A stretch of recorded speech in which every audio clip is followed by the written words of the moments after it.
Global बाजारों में tariff war बढ़ती हुई, इसी के साथ भारतीय बाजारों में मंगलवार के सत्र में तो सुस्ती दिखी थी। आज भी सुस्त ओपनिंग के संकेत ही निकल कर आ रहे हैं।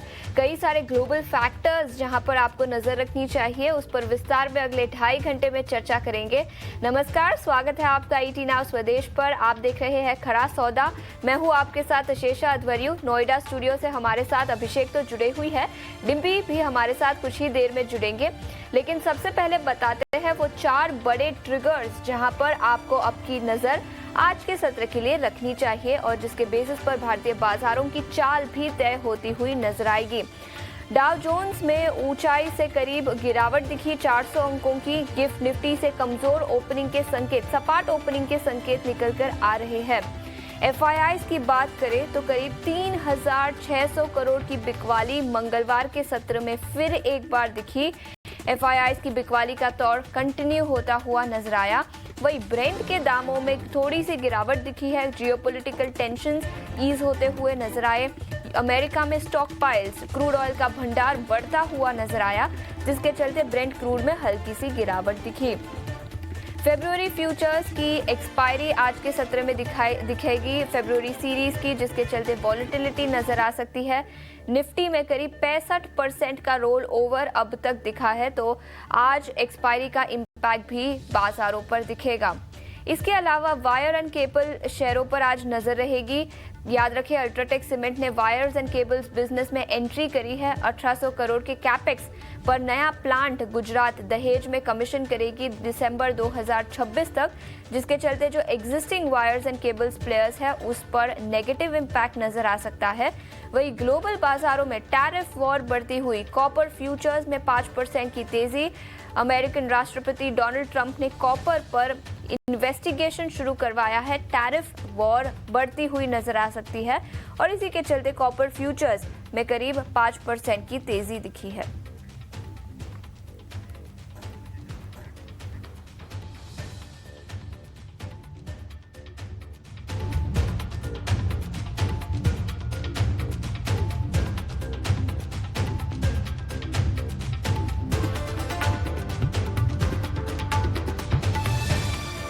तो ये 4 बड़े ट्रिगर्स जहां पर आपको अपनी नजर रखनी चाहिए। लेकिन कल महाशिवरात्रि का पर्व था और महाकुंभ भी अब संपन्न हो चुका है।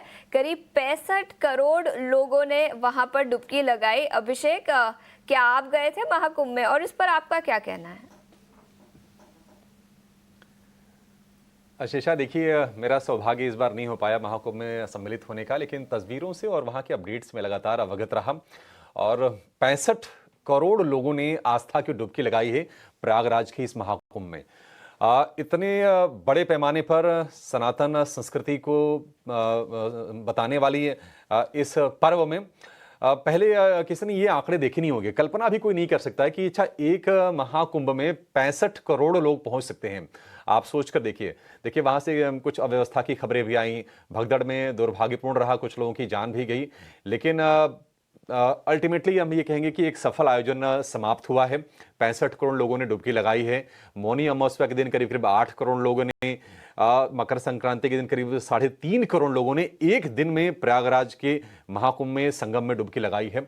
तो ये समाप्त हो गया है और मैं कहूँगा एक सफल आयोजन रहा है। जो नहीं गए शायद अगले महाकुंभ का इंतजार करेंगे, लेकिन 4 जगह और कुंभ होता है, नासिक में, उज्जैन में, हरिद्वार में, वहां जाकर पहुंच सकते हैं, वहां भी देखेंगे। ये देखिए, अपनी संस्कृति से, अपनी जड़ों से ये जुड़ने का मौका होता है, ये समझने का कि आखिर इतने सारे लोग अगर पहुंच रहे हैं, कोई तो बात होगी।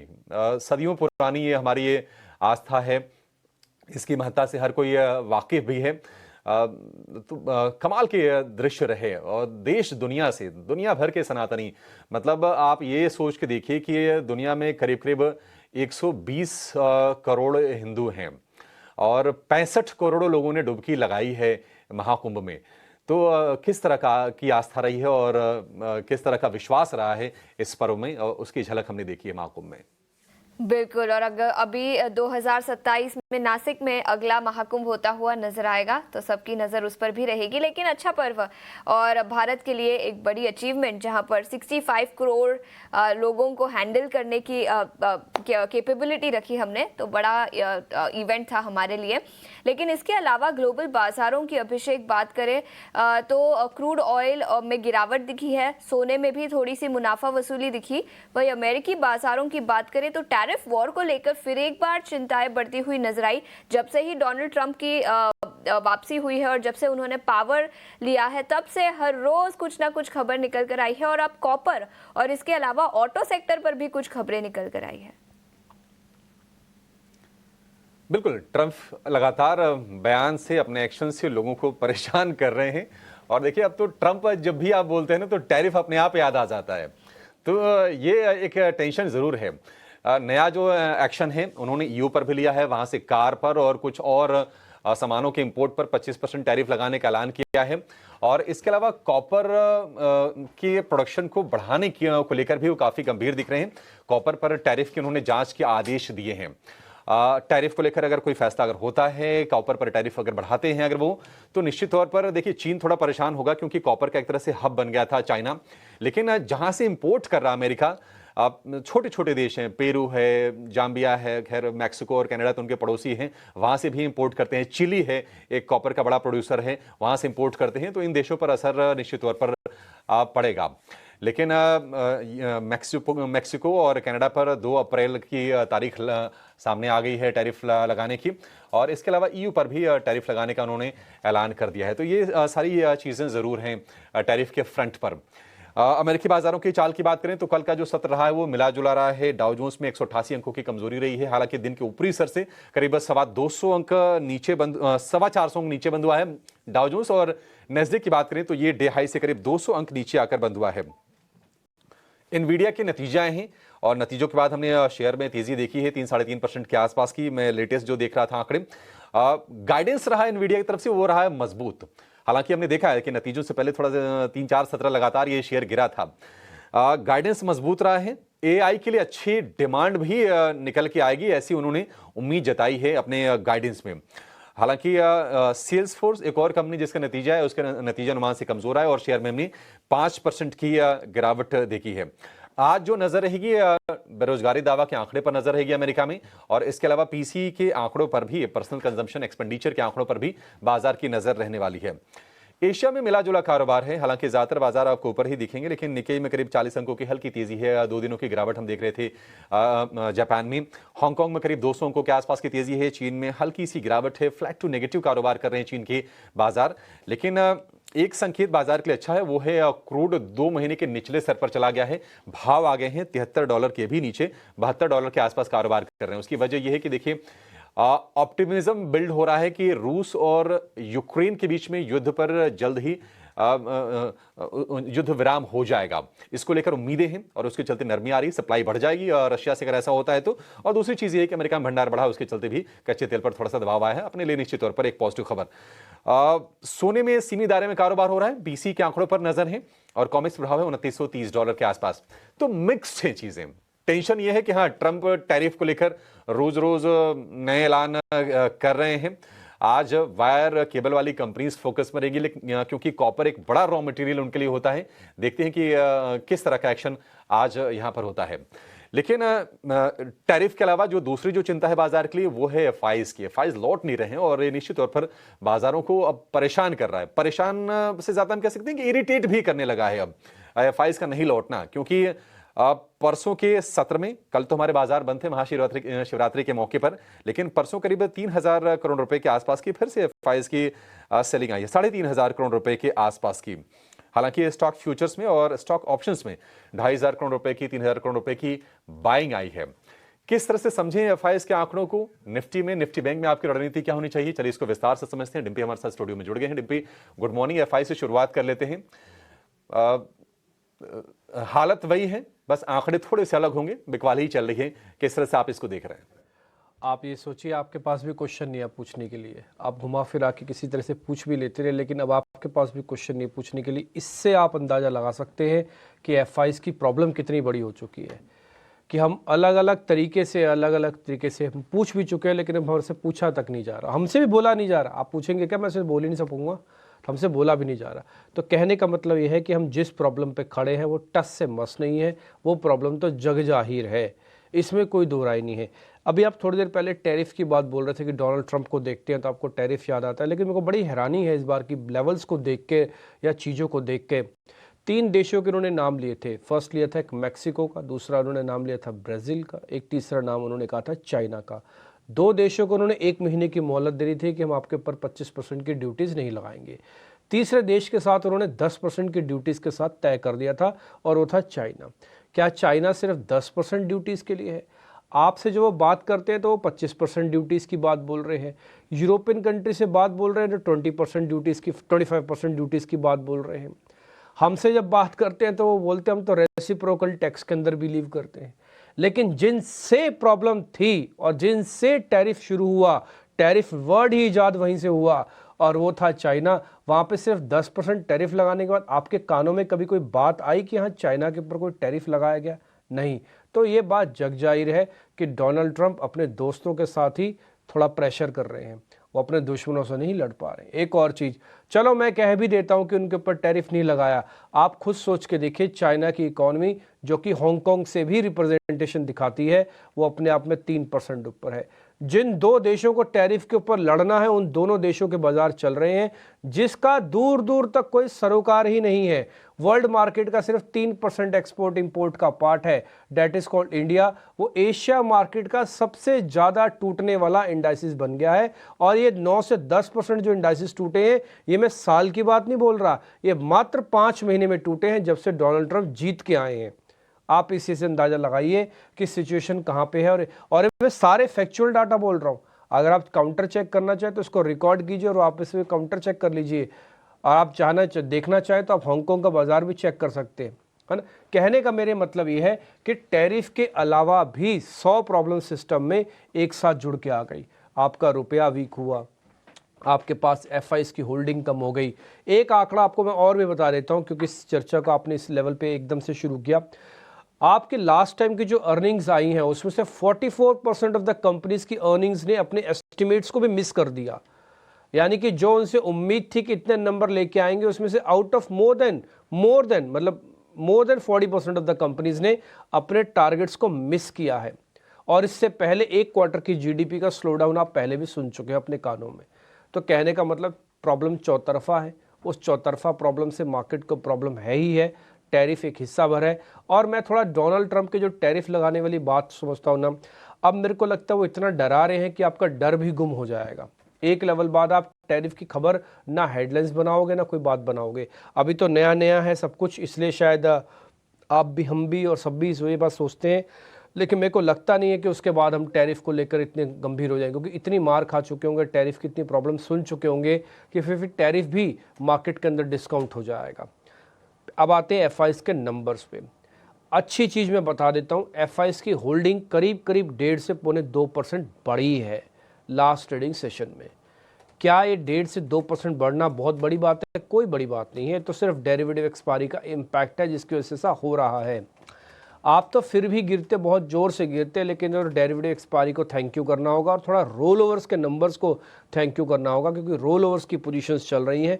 मोर देन 55% से का रोल ओवर हो चुका है। निफ्टी, बैंक निफ्टी के रोल ओवर्स के नंबर आपकी स्क्रीन पर आ जाएंगे। वहाँ पर अगर आप देखेंगे, इसी वजह से ही बाज़ार में कोई मेजर गिरावट या मेजर आप प्रॉब्लम क्रैक से वापस बचे हैं। लेकिन जैसे एक्सपायरी ख़त्म हो जाएगी, जैसे आज, फिर क्या करेंगे आप? क्या फिर हम फिर से उसी डगर पे चले जाएंगे कि जहाँ पे बड़े बड़े कट्स या बड़े क्रैक्स आ सकते हैं? यस, क्यों नहीं आ सकते? आ सकते हैं, अभी भी आ सकते हैं। तो आपको थोड़ा बी अवेयर रहना है। मैं फिर से वो सारे लेवल्स आपको मैं बता देता हूँ। FIs की जो होल्डिंग है वो बढ़कर 71% हो गई है, और सॉरी माफ़ कीजिए 17% हुई है। और रिटेल की होल्डिंग्स जो है वो करीब करीब अभी 70% के आसपास चल रही है। और DIs की होल्डिंग में स्लाइटली 1 से 1.5% का नेगेटिव हुआ है। यानी कि जो 61% तक चले गए थे वो घट कर थोड़ा 59.5 समथिंग तक आ गए हैं, यानी कि आप 59 ही समझ लो रफ से। ये हमने सब ग्राफिक्स वगैरह छपे हुए हैं कि देख लीजिए कितना लॉन्ग कितना शॉर्ट है। इसमें एफआईज, रिटेल और डीआईज तीनों का कॉम्बिनेशन देते हैं। चौथा अकाउंट होता है प्रो अकाउंट्स, जिसको हम एचयूएफ अकाउंट्स या फिर फैमिली अकाउंट्स भी बोलते हैं, वो टिपिकली हम डालते नहीं है ना। तो 3 अकाउंट्स हो गए, तीनों पे किस किस की कितनी कितनी लॉन्ग पोजीशंस है वो आपके सामने हमने डालती है।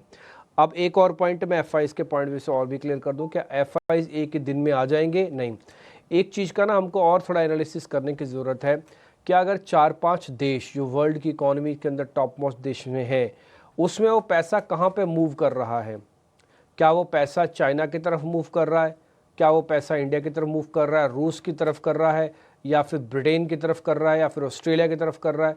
तो अगर आप मेरे से जवाब देखेंगे, पैसा अभी कहीं मूव नहीं कर रहा, ठीक है। मेजॉरिटी हिस्सा अभी भी यूएस के अंदर ही पंप्ड है और यूएस के अंदर ही है, वहाँ से मूव होके नहीं आया। अच्छा, ये कैसे पता लगा है? 4-5 देशों की इकोनॉमीज़ के भी एफआईज के अगर आप होल्डिंग्स वगैरह चेक करेंगे, भले उनकी उस स्पीड से नहीं घटी है, लेकिन उनके पास भी अब फ्लोज का आना थोड़ा लिमिटेड हुआ है। ये बताने के लिए सफिशेंट है कि एक उम्मीद की किरण तो है कि एक ना एक दिन आपके पास एफआईज वापस लौट सकते हैं, लेकिन उसके लिए फिर मल्टीपल चीज़ें ठीक करनी होंगी, वो शायद होंगी अपने हिसाब से। इसलिए आप कोई एग्रेशन और डिप्रेशन के शिकार ना बनिए, शांति से बैठे रहिए। कई लोग टकराते होंगे आपसे भी, मेरे से भी, और मैं सभी को ये बात बोलूँगा, थोड़ा टफ दौर है, मुश्किल का दौर है, आप शांति से काट दीजिए, अच्छे दिन ज़रूर आएंगे। ठीक है, बार लौटेंगे और एफआईआईज की वापसी भी भारतीय बाजारों में होगी, ऐसी सबकी उम्मीद है। लेकिन इसके अलावा इंडेक्स लेवल की बात करें तो ज़्यादा कुछ बदलाव तो दिखे ही नहीं थे मंगलवार के सत्र में। हाँ, सोमवार को भारी गिरावट दिखी थी, 300 अंकों की गिरावट के साथ हमने 22,700 और 600 के लेवल्स तोड़े थे, लेकिन मंगलवार को 22,550 के आसपास ही बंद होते हुए नजर आए। ज़्यादा कुछ एक्शन नहीं दिखा था। डिम्पी, तो सपोर्ट और रेजिस्टेंस लेवल्स की बात करें तो यहाँ पर भी ज्यादा कुछ चेंजेस तो नहीं होंगे। हाँ, कुछ ज़्यादा चेंजेस है नहीं यशिशा, क्योंकि ना तो लेवल्स में कोई चेंज है, ना ही कन्विक्शन में चेंज है, ना ही एफआईज की होल्डिंग्स में चेंज है, ना ही अब अर्निंग्स आती हैं, ना ही ग्लोबल मार्केट्स में चेंज है। तो एज सच कोई मेजर चेंजेस तो है नहीं। बस हाँ, एक चेंज जरूर हो रहा है कि आज हम फेब सीरीज़ को टाटा बाय बाय कर देंगे और मार्च के अंदर एंटर कर जाएंगे। ये डेरिवेटिव एक्सपायरी के हिसाब से, इसलिए मैं कुछ एक लेवल से मैं आपके सामने इंपॉर्टेंसली उसको थोड़ा रख देता हूँ। पहला लेवल आता है रोल ओवर का। रोल ओवर के नंबर से हमको क्या समझना चाहिए, मैंने आपसे कहा था जब फाइनल रोल ओवर आ जाएंगे तो मैं आपके सामने पॉइंट्स रखूँगा। निफ्टी का रोल ओवर 62% है और बैंक निफ्टी का रोल ओवर 58% है। एक्चुअली में थोड़ा सा भी एवरेज से कम है, लेकिन आज का मैं जोड़ दूँ तो एवरेज के बराबर हो जाएगा। आज भी तो होगा ना रोल ओवर, तो आज भी रोल ओवर होगा तो एवरेज के बराबर हो जाएगा। तो ये तो हो गया एक नॉर्मल रोल ओवर्स, इसमें कोई भी ना ही एग्रेशन दिख रहा है, ना ही कोई डिप्रेशन दिख रहा है। तो रोल ओवर से अगर आपको जज करना चाहें कि अगली सीरीज़ बहुत तेज़ होगी या बहुत ख़राब जाने जा रही है, ये आपको कोई सेंस नहीं दे रहा। ये एक नॉर्मल रोल ओवर की तरह रोल ओवर्स है। क्या roll over sir negative side पे टिल्ट है या थोड़ा पॉजिटिव साइड पे टिल्ट है? ये नेगेटिव साइड पे ज़्यादा टिल्ट है, यानी कि पोजीशंस को जो आप काट रहे हैं वो काटने की तादाद कम है, बल्कि शॉर्ट साइज का कैरी फॉरवर्ड ज़्यादा है। इसलिए करीब 60% का रोल ओवर आ गया, अभी एक दिन बाकी है। यानी कि एवरेज में अगर आज 15% पे जोड़ दो तो 75% का रोल ओवर हो जाएगा। 13% टूटने के बावजूद भी अगर 75% का रोल ओवर हो रहा है, इसका मतलब ये है कि बहुत अच्छा रोल ओवर हुआ है ये नेगेटिव साइड्स पे भी।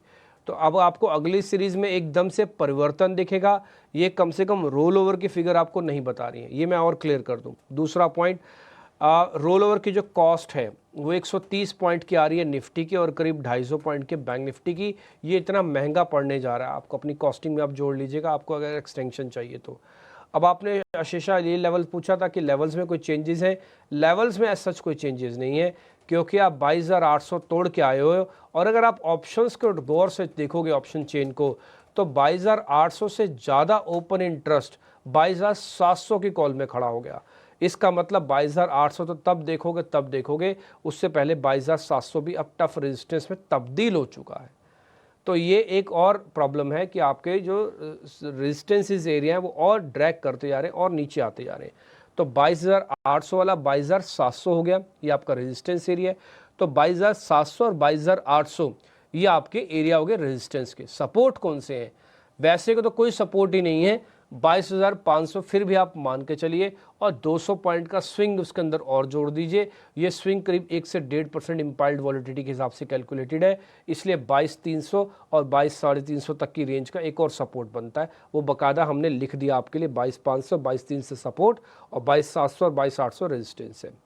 करना क्या है, कुछ भी नहीं करना, नो चेंज इन स्टांस, तीनों स्टांस अपने एज इट इज़ रखना। पहला स्टांस आपका है कि no aggression and no depression. Second is accumulation, major dip आने पर ही मार्केट्स के अंदर वापस एंट्री करना, चलते बाजार के अंदर ना उतरना। और तीसरा buy right and sit tight, अच्छे ही शेयर पकड़ के बैठे रहना। थोड़ा समय टफ है, आप सब बायर हैं, हम सब भी बायर्स की ही सोच रखते हैं, इसलिए हम सबको ऐसा बोलना पड़ रहा है, नहीं तो चांदी काट रहे हैं वो जिनका बियर स्ट्रैप है। ठीक है, निफ्टी को लेकर ये रणनीति हो गई। आज निफ्टी बैंक को लेकर जरा समझते हैं। डिम्पी, एक खबर आई है वो ये कि आरबीआई ने एनबीएफसीज के लिए रिस्क वेटेज में 0.25% के आसपास की कटौती की है और उम्मीद जताई है कि क्रेडिट फ्लो बढ़ेगा और जो रिकवरीज हैं वो तेज होंगी। तो निश्चित तौर पर ये बैंकों के लिए भी पॉजिटिव और एनबीएफसीज के लिए पॉजिटिव है। क्या निफ्टी बैंक में किसी अलग तरह की हम चाल की उम्मीद आज कर सकते हैं और क्रूशियल लेवल्स क्या होंगे? निफ्टी बैंक में तो नहीं, आप फिन निफ्टी में ज़रूर कर सकते हो, क्योंकि जो फाइनेंशियल कंपनीज आप बता रहे हो उसका जो मेजर इंडाइसिस है वो फिन निफ्टी है, यानी कि फाइनेंशियल निफ्टी, और टिपिकली उसकी एक्सपायरी मंगलवार को होती है, वो निपट चुकी है। अब आज क्योंकि आप डेरिवेटिव एक्सपायरी निफ्टी और बैंक निफ्टी की कर रहे हो, तो इसलिए फिन निफ्टी पे थोड़ा बहुत पॉजिटिव आ सकता है, बट बैंक निफ्टी में कोई मेजर कंपनी ऐसी नहीं है जिसका इम्पैक्ट आ पाए। एक और बात, क्या ये जो लिक्विडिटी बढ़ाने की बात है या फिर रिलैक्सेशन या वेटेज की कैलकुलेशंस जो हो रही हैं, ये आरबीआई की अपनी एक निजी प्रॉब्लम है जो कि लिक्विडिटी को मेंटेन रखने की है। इसका बाजार से कुछ मेरे को लगता नहीं कि बहुत बड़े लेवल पे एक सरोकार होगा या कनेक्शन होगा। इससे पहले भी आपको पता है कि हमने ना केवल रेट कट लिया था 0.25% का, बल्कि उससे 4 दिन पहले हमने लिक्विडिटी का इंजेक्शन भी लिया था। वो इंजेक्शन था करीब 1.5 लाख करोड़ रुपए के आसपास का, लेकिन बाजार की दशा और दिशा देखिए, उसके बाद से हम और तेज़ी से टूटे। कहने का मेरे मतलब है कि जो लिक्विडिटी है और मार्केट का कनेक्शन है वो भी डिसकनेक्टेड सा है। हाँ, आरबीआई अपना काम कर रहा है और अच्छे से भी कर रहा है, मैं उम्मीद मानता हूँ और अच्छे से करेगा कि वो लिक्विडिटी को मेंटेन रखना है, लेकिन इसका मतलब ये नहीं है कि ये बाज़ार को बहुत बड़े लेवल पे इम्पैक्ट डालेंगे। बाज़ार की प्रॉब्लम दूसरी तरीके की है, उसको कन्विक्शन चाहिए, उसको एक ऐसे बड़े आदमी की आवाज़ सुननी है जो ये कहे चिंता की बात नहीं, आप खरीदो, हम बैठे हैं। उसको वो आवाज़ चाहिए, उसको एफआईएस की होल्डिंग्स चाहिए, उसको ग्लोबल मैटर्स पे कोई फालतू की चर्चाएं नहीं चाहिए। उसको चाहिए यूक्रेन और रशिया का वॉर अब ख़त्म करो। आप इतनी क्या ख़त्म करने पे भी आपको समय लग रहा है ना, तो ऐसी चीज़ें चाहिए उसको। वो उसमें इंटरनली एक डिवीजन ऑफ इकोनॉमी, आरबीआई अगर कोई लिक्विडिटी के कुछ भी चेंजेस करता है, वो मेरे को लगता है वो ऊंट के मुंह में जीरे जैसा है, वो कोई मेजर चेंजेस तो नहीं ला पाएगा। और इससे पहले के एग्जांपल्स मैं आपके सामने क्लियर कर चुका हूँ। अब आते हैं कि आपने बैंक निफ्टी का पूछा कि बैंक निफ्टी में क्या किया जाए।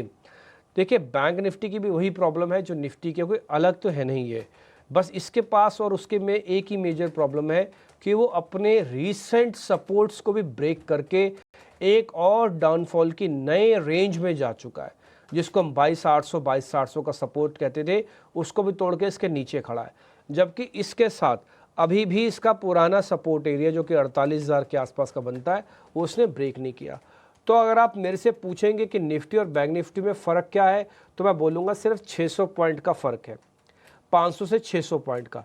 600 पॉइंट बैंक निफ्टी थोड़ी ज़्यादा बेहतर तरीके से खड़ा है, निफ्टी के मुकाबले थोड़ा आगे खड़ा है, बस इतना ही फ़र्क है। ना तो कन्विक्शन में, ना ही ट्रेड में, ना ही उसकी लीडरशिप में, ना ही किसी तरह में कोई मेजर चेंजेस आ रहे हैं। सिर्फ 600 पॉइंट का टोटल फ़र्क है। ठीक, इस 600 पॉइंट के अंदर एक दिन निफ्टी अगर 200 पॉइंट चल गया और बैंक निफ्टी सिर्फ 300 पॉइंट चला, तो आप वो 600 पॉइंट का खर्च भी खत्म करेंगे। रेशियो ध्यान रखना 1:3 की रहती है निफ्टी और बैंक निफ्टी की। ये लेवल्स और लॉट साइज चेंज होने के बाद भी मैं बता रहा हूँ, उसके बाद भी रिमेन्स द सेम है। तो आपको करना कुछ नहीं, वही 3 प्रिंसिपल जो थोड़ी देर पहले मैंने आपको बताया, उसी पे आपको काम करना है। ऑप्शंस ट्रेडर्स को थोड़ा रुक के काम करना चाहिए, ये नहीं सोचना चाहिए कि कॉल्स काफ़ी पिटी हुई हैं तो हम ट्रेड ले लें। हाँ, मौका देख के अगर आपको लगता है कि छोटा मोटा स्विंग मेरे को मिल रहा है, जो आ रहे हैं मार्केट के अंदर, by the way 200-250 point Nifty देख नहीं रहा, 300-350 पॉइंट बैंक निफ्टी भी नहीं देख रहा, तो एक बहुत अच्छा ट्रेड बनता है ऑप्शंस के अंदर, बट उसमें थोड़ा सावधान रहना। और एक और चीज़, थोड़ा ना क्रूअल हो जाना। ऐसा मत सोचना मैंने ले लिया, रे मैं तो बहुत समझदार आदमियों में से हूँ, मैंने तो यहाँ पे आके लिया है। बॉस आज से 500 पॉइंट पहले भी निफ्टी वाला बंदा यही सोच रहा था कि मेरे से समझदार नहीं है, मैंने तो डाउनफॉल पे लिया है, लेकिन वो भी ट्रैप है। ठीक है ना। तो कौन आदमी किस जगह पर ट्रैप हो जाएगा, आप उसको थोड़ा सा देखिएगा, और आपको जब मौका लगे तभी ऑप्शंस में ट्रेड करना, छोटा छोटे प्रॉफिट्स को बुक करके निकल जाना, आपके खरीदते ही बाजार ठीक हो जाएगा, ऐसी भ्रांति मत रखना। इसलिए जो चले, जो जैसा दिख रहा है वैसा बोलना और जानना समझना सीख जाइए। ठीक है, तो ये रफ पॉइंट्स हैं। एक ही शेयर F&O बैन में है, वो है मनापुरम। ऑप्शंस की जो पीसीआर और सॉरी जो पुट कॉल रेशियोज है फ्यूचर्स में, वो मार्केट को इस समय फेयर वैल्यूड बता रहे हैं, ना ही अंडर वैल्यूड ना ही ओवर वैल्यूड है। चाहे तो उसके अंदर ट्रेड हो सकता है, विक्स वगैरह सब कुछ रेंज के अंदर है, किसी तरह का कोई खास मेजर ट्रेड तो मेरे को दिख नहीं रहा। किरण जानी अभी इस बीच मेरे साथ जुड़ चुके हैं, और साथ ही ध्वनि पटेल भी मेरे साथ जुड़ रही हैं कार्यक्रम में, मैं उनको भी देख पा रहा हूँ। और किरण पहले आपके पास आते हैं जब तक ध्वनि का फ्रेम वगैरह सब कुछ ठीक हो जाए। सर कुछ पॉइंट्स आप जोड़ना चाहें तो बताइए। वैसे तो ज़्यादातर पॉइंट्स को मैंने कवर करके रखा, लेकिन अगर आप उसमें कुछ चेंजेस कर रहे हैं या फिर कुछ और जोड़ना चाहते हैं तो प्लीज़ पहले वो बता दीजिए इंडेक्स पे sir. Very good morning everyone. तो जैसे आपने बताया ज्यादातर पॉइंट आपने डिस्कस के लिए, मैं टेक्निकली सीधा डिस्कस करना चाहता हूँ। तो ओवरऑल निफ्टी और बैंक निफ्टी दोनों की स्ट्रेंथ अगर हम देखें technically, so no doubt bank Nifty काफी स्ट्रॉन्ग है, जो चीज आपने भी हाईलाइट की है। लेकिन निफ्टी के ऊपर डिस्कस करें तो लास्ट 2 दिन से जो गिरावट आ रही है, हम देख रहे हैं कि एक गैप डाउन ओपनिंग भले ही हो रहा है, लेकिन उसके बाद का जो डैमेज होना चाहिए वो डैमेज नहीं है। तो कहीं ना कहीं एक गैप डाउन ओपनिंग के बाद मार्केट संभलने की कोशिश कर रहा है। एक दूसरा इंपॉर्टेंट चीज मैं आपसे डिस्कस करना चाहता हूँ, वो है कि जो रैली स्टार्ट हुई थी वो करीबन अप्रैल मई 2023 से ये रैली स्टार्ट हुई थी, जहां हमने देखा था कि करीबन 16,000 के आसपास अपना मार्केट था, 16-17,000 के आसपास। उसके बाद 26,400 तक की एक वन वे रैली आई। इसके ऊपर आप फिबोनाची रिट्रेसमेंट अप्लाई करते हो तो 38% का जो लेवल है, वो अगर आप फ्यूचर्स के ऊपर देखोगे तो 22,600 है, स्पॉट के ऊपर देखोगे तो 22,400 के आसपास है। तो कहीं ना कहीं एक मेजर जंक्चर है। हमने देखा है कि अब तक अगर मार्केट में कोई भी एक स्ट्रॉन्ग अप ट्रेंड होता है, वो 30% के से ज्यादा रिट्रेस नहीं होता है अपने टॉप से। So there are very high chances कि हम यहाँ से एक रिवर्सल देख सके। हालांकि लास्ट टू लास्ट देखिए, एक जो कैंडल है वो रिवर्सल कैंडल ही बनी हुई है। अगर मार्केट जो लो बना था 22,500 का, उसको ब्रेक नहीं करता है, और जो हाई बना है 22,625 का इंट्राडे में, वो क्रॉस करता है, so it will consider as a breakout, और वहां से एक बार लॉन्ग करना चाहिए। सो करंट मार्केट प्राइस से नहीं, लेकिन हम कंडीशनल बाई दे रहे हैं, 22,625 के ऊपर आप लॉन्ग कीजिए निफ्टी। स्टॉप लॉस जो हमें रखना है वो 22,500 का रखना है, या तो 22,500, क्योंकि काफी लोगों ने 22,500 का स्टॉप लॉस रखा होगा, तो मार्केट वो जानता है, तो देयर आर चांसेस कि वो 10-15 पॉइंट से वो ब्रेक भी करे। तो इट इज पॉसिबल 22,400 का आप स्टॉप लॉस मेंटेन कीजिए। मैं रिपीट कर दूं, 22,625 के ऊपर लॉन्ग जाइए, 22,400 का स्टॉप लॉस मेंटेन कीजिए। जैसे ही मार्केट 22,600 के ऊपर सस्टेन होता है, there are very high chances कि एक शॉर्ट कवरिंग रैली 23,000 टुवर्ड्स आ सकती है। सो हम काफी बुलिश है। 22,600 के 22,625 प्रिसाइजली डेफिनेटली लॉन्ग जाना चाहिए।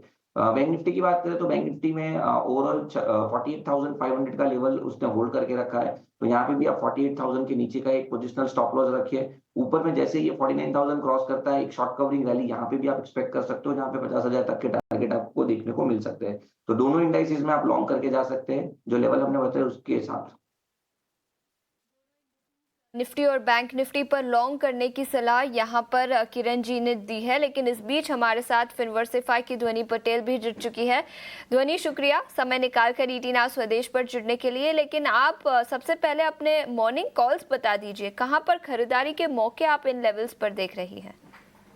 गुड मॉर्निंग आशीषा, और बाकी सबको भी मेरी तरफ से वेरी गुड मॉर्निंग। यहाँ पे खरीदारी के लिहाज से मुझे 2 काउंटर्स जो है वो पसंद आ रहे हैं। सबसे पहला काउंटर जो है वो है कोलगेट पैमोलिव का काउंटर। इसके अंदर अगर हम देख रहे हैं तो नीचे की तरफ एक स्ट्रॉन्ग सपोर्ट देखने को मिल रहा है 24,020 के लेवल के पास। तो 2420 के लेवल्स के पास जो सपोर्ट इसने कायम करा है, और पिछले सेशन में यहाँ पे जो बाइंग एक्शन देखने को मिला, ये further on the higher side continue होता हुआ देखने को मिल सकता है। 2625 और 2700 के 2 टारगेट्स बनते हैं इसके लिए, और नीचे की तरफ 2430 का आपको स्टॉप लॉस लगा के चलना है। दूसरा काउंटर जो मुझे पसंद आ रहा है वो है बजाज फाइनेंस का काउंटर। इवन यहाँ पे मार्केट के अंदर गिरावट के चलते हुए इस काउंटर के अंदर एक स्ट्रॉन्ग अपवर्ड मोमेंटम देखने को मिला है। तो बजाज फाइनेंस के अंदर भी यहाँ पे खरीदारी करके चलने की सलाह रहेगी। नीचे की तरफ आपका जो स्टॉप लॉस है वो 8310 का रहेगा, ऊपर की तरफ 8660 के टारगेट्स के लिए इसको बाय करके रखें। ठीक है, 8660 के टारगेट के लिए आपको बजाज फाइनेंस को खरीदना है, 8,310 रुपये का स्टॉप लॉस लगाना है। और कोलगेट पामोलिव हमने अच्छी तेज़ी देखी है पिछले 2-3 सत्र में, कोलगेट में बढ़िया बाइंग हो रही है और 2430 रुपये के स्टॉप लॉस के साथ आप इसको खरीदें 2625 और 2700 रुपये के टारगेट के लिए। तो एक कंजम्पशन वाली कंपनी और एक कंज्यूमर फाइनेंस वाली कंपनी।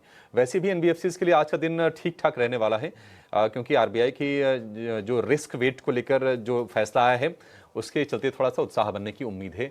स्पेशली जो छोटे बैंक्स हैं, आरबीएल, बंधन, आईडीएफसी फर्स्ट और बाकी एनबीएफसी कंपनीज के लिए ये कदम ज़्यादा पॉजिटिव दिख रहा है। Kiran ji, good morning. आप बताइए, आपकी नज़र बाजार में कहाँ पर है और आप क्या खरीदने की सलाह दे रहे हैं? Very good morning everyone. So overall अगर हम बात करें तो स्टॉक स्पेसिफिक कहीं ना कहीं हमें लग रहा है कि काफी सारे स्टॉक्स है जो अपनी प्रीवियस ब्रेकआउट के आसपास खड़े रह रहे हैं। तो पहले तो हम कंटिन्यू ट्रेंड के हिसाब से एसबीआई कार्ड यहाँ पे लॉन्ग देंगे।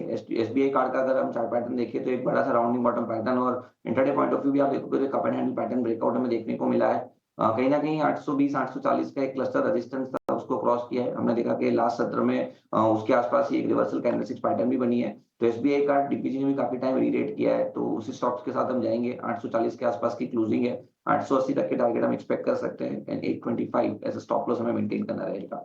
उसके अलावा दूसरा जो कॉल है वो एक रिवर्सल पैटर्न के हिसाब से हमने दिया है। एक अच्छी खासी गिरावट हमने देखी है एस्ट्रल के अंदर। 2400 के आसपास जो स्टॉक ट्रेड कर रहा था वो अभी 1300 के आसपास ट्रेड कर रहा है। अब 1300 के आसपास एक reversal candlestick pattern, bullish angle pin candlestick pattern बनी है। स्टॉक ओवरसोल्ड टेरिटरी से न्यूट्रल टेरिटरी के अंदर आ चुका है। तो कहीं ना कहीं 1390 के आसपास डेफिनेटली मेरे हिसाब से लग रहा है कि एक बार लॉन्ग करना चाहिए। और जो स्टॉप लॉस यहाँ पे बन रहा है वो 1370 का स्टॉप लॉस बन रहा है और वी आर एक्सपेक्टिंग के 1440 तक के टारगेट आपको 2-3 दिन में देखने को मिल सकते हैं यहाँ पे। सो एस्ट्रल एंड एसबीआई कार्ड हमारी तरफ से लॉन्ग कॉल रहेंगे। ठीक है, 4 के 4 आज तेजी के सौदे। एसबीआई कार्ड टारगेट 880 रुपये का, 825 रुपये का स्टॉप लॉस। और एस्ट्रल के लिए हम देख रहे हैं कि जो टारगेट है वो है 1440 रुपये का, स्टॉप लॉस आपको लगा के चलना है 1370 रुपये का। तो किरण जी की तरफ से भी 2 खरीदारी के सौदे आ गए हैं। अब चलिए बढ़ते हैं कि आज खबरों वाले शेयर कौन से हैं, आपकी नज़र कहाँ पर होनी चाहिए और इसके अलावा रिपोर्ट्स कौन सी आई हैं। शरद दुबे और वरुण दुबे, दुबे एंड दुबे हमारे साथ जुड़ गए हैं। शरद, शुरुआत आपसे करना चाहेंगे। गुड मॉर्निंग, बताइए आज कौन सी खबरें हैं, कहाँ फोकस रहेगा आज? जी बिल्कुल, good morning Abhishek and good morning Varun. सबसे पहले बात करें तो of course cable wire stocks पे नज़र रखिएगा। इसका एक रीज़न मैं और देता हूँ। ट्रंप ने ऑर्डर कर दिया है कि जो टैरिफ प्रोब है यूएस कॉपर इंपोर्ट्स में वो लग गई हैं और कॉपर फ्यूचर्स देखें ग्लोबली तो यहाँ पे प्राइसेस जो है ओवरनाइट 5% बढ़े हैं। थोड़ी सी गेंस पैर ज़रूर हुई हैं। मैं इसलिए ये कह रहा हूँ केबल वायर सेगमेंट पे क्योंकि जो कॉपर वायर होता है और जो एल्यूमिनियम होता है ये लगभग 40% तक रॉ मटेरियल कॉस्ट का हिस्सा होता है। तो ऑफकोर्स इंटरनेशनल प्राइसेस से भी इनका डिक्टेट होती है इनकी रॉ मटेरियल कॉस्ट और इनकी मार्जिन्स। तो ये सेंटिमेंटली नेगेटिव है। जुबिलेंट फूडवर्क्स का आज पहला एनालिस्ट मीट होने वाला है। बाजार का एक्सपेक्टेशंस रहने वाला है कि किस तरह QSR इंडस्ट्री मुड़ रहा है, फूड एग्रीगेटर से क्या कंपटीशन आ रही है, इंटरनेशनल मर्जर एक्विजिशन का क्या पाइपलाइन है। मैं इसलिए ये बता रहा हूँ जुबिलेंट फूडवर्क्स क्योंकि जो Q3 नंबर्स आए थे उसमें SSG ग्रोथ यही एकमात्र कंपनी था जो पॉजिटिव लाया था और ब्रोकरेज इसके भी बुलिश नज़रिए पिछले 1 से 2 हफ्ते में जुबिलेंट फूडवर्क्स को देखने मिल रही थी। तो स्टॉक को नज़र रखिएगा। कोफोर्ज स्टॉक स्प्लिट कंसिडर कर सकता है मार्च 4 के बोर्ड मीट में। प्रेस्टीज एस्टेट्स के लिए भी जो है एक नेगेटिव न्यूज़ फ्लो है। यहाँ पे इनकम टैक्स डिपार्टमेंट जो है सर्च कर रही है उनके रजिस्टर्ड ऑफिस और ब्रांच ऑफिसेज में। वही भारती एयरटेल पे भी नज़र रखिएगा। भारती एयरटेल और टाटा ग्रुप जो है एक बायलैटरल डिस्कशंस कर रहा है जहाँ पे एक पोटेंशियल ट्रांजैक्शन आ सकती है जहाँ पे टाटा ग्रुप की जो D2H बिजनेस है उसको अक्वायर कर सकते हैं। थोड़ी लॉस मेकिंग ज़रूर है लेकिन इंडस्ट्री में कंसोलिडेशन देखने मिल सकता है। नेट भारतीय एयरटेल के लिए पॉजिटिव है। इंटरग्लोब एविएशन भी जो अपने लॉन्ग टर्म जो आप कह सकते हैं प्लान्स अनाउंस किए खासकर कि इंटरनेशनल एक्सपेंशन को लेके और यहाँ पे उन्होंने 3 वाइड बॉडी एयरक्राफ्ट को भी जो है डैम्प लीज एग्रीमेंट किया है नॉर्थ अटलांटिक एयरवेज के साथ। डॉक्टर रेड्डीज़ के लिए भी जो है पॉजिटिव खबर EIR आई है उनकी बोलरम फैसिलिटी में। और जाइडस लाइफ आखिरी स्टॉक रहेगा हमारे फोकस में जहाँ पे इंडिया में पहला लॉन्च इन्होंने किया है इन्फ्लुएंजा वायरस के नए स्ट्रेन के प्रोडक्ट्स को लेके। तो ये अहम खबरों वाले शेयर है जिस पे आज नज़र होनी चाहिए। लेकिन अब जो है फोकस करते हैं वरुण पे। वरुण, बहुत इंपॉर्टेंट अनाउंसमेंट्स आ रही है। UltraTech cement cable and wire segment में आया है। मतलब 2 साल या 1 साल पहले पेंट था, अब एक और डिसरप्शन। तो जरा बताइए क्या ब्रोकरेजेस का हालचाल चल रहा है इसको लेकर और बाकी सारे ब्रोकरेजेस डेफिनेटली तो डिसरप्शन तो काफ़ी बड़ा होगा, लेकिन देखिए अल्ट्राटेक के लिए भी राह आसान नहीं होगी क्योंकि कंपटीशन तो उनको भी फेस करना पड़ेगा। लेट्स सी आगे चल के क्या होता है, लेकिन खबर तो यही है कि अल्ट्राटेक सीमेंट जो है वो अब यहाँ पे इनफैक्ट बिरला ग्रुप जो है अब यहाँ पे वायर एंड केबल कारोबार में उतर रहे हैं।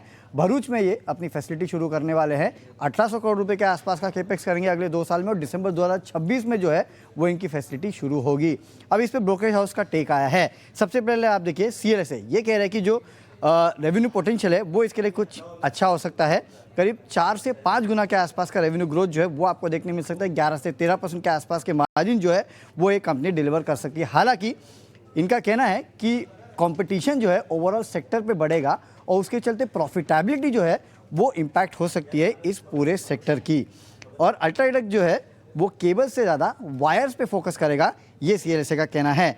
नुआमा का एक नोट है, यहाँ ये कह रहे हैं कि इसे एक मॉडेस्ट इम्पैक्ट आपको देखने मिल सकता है।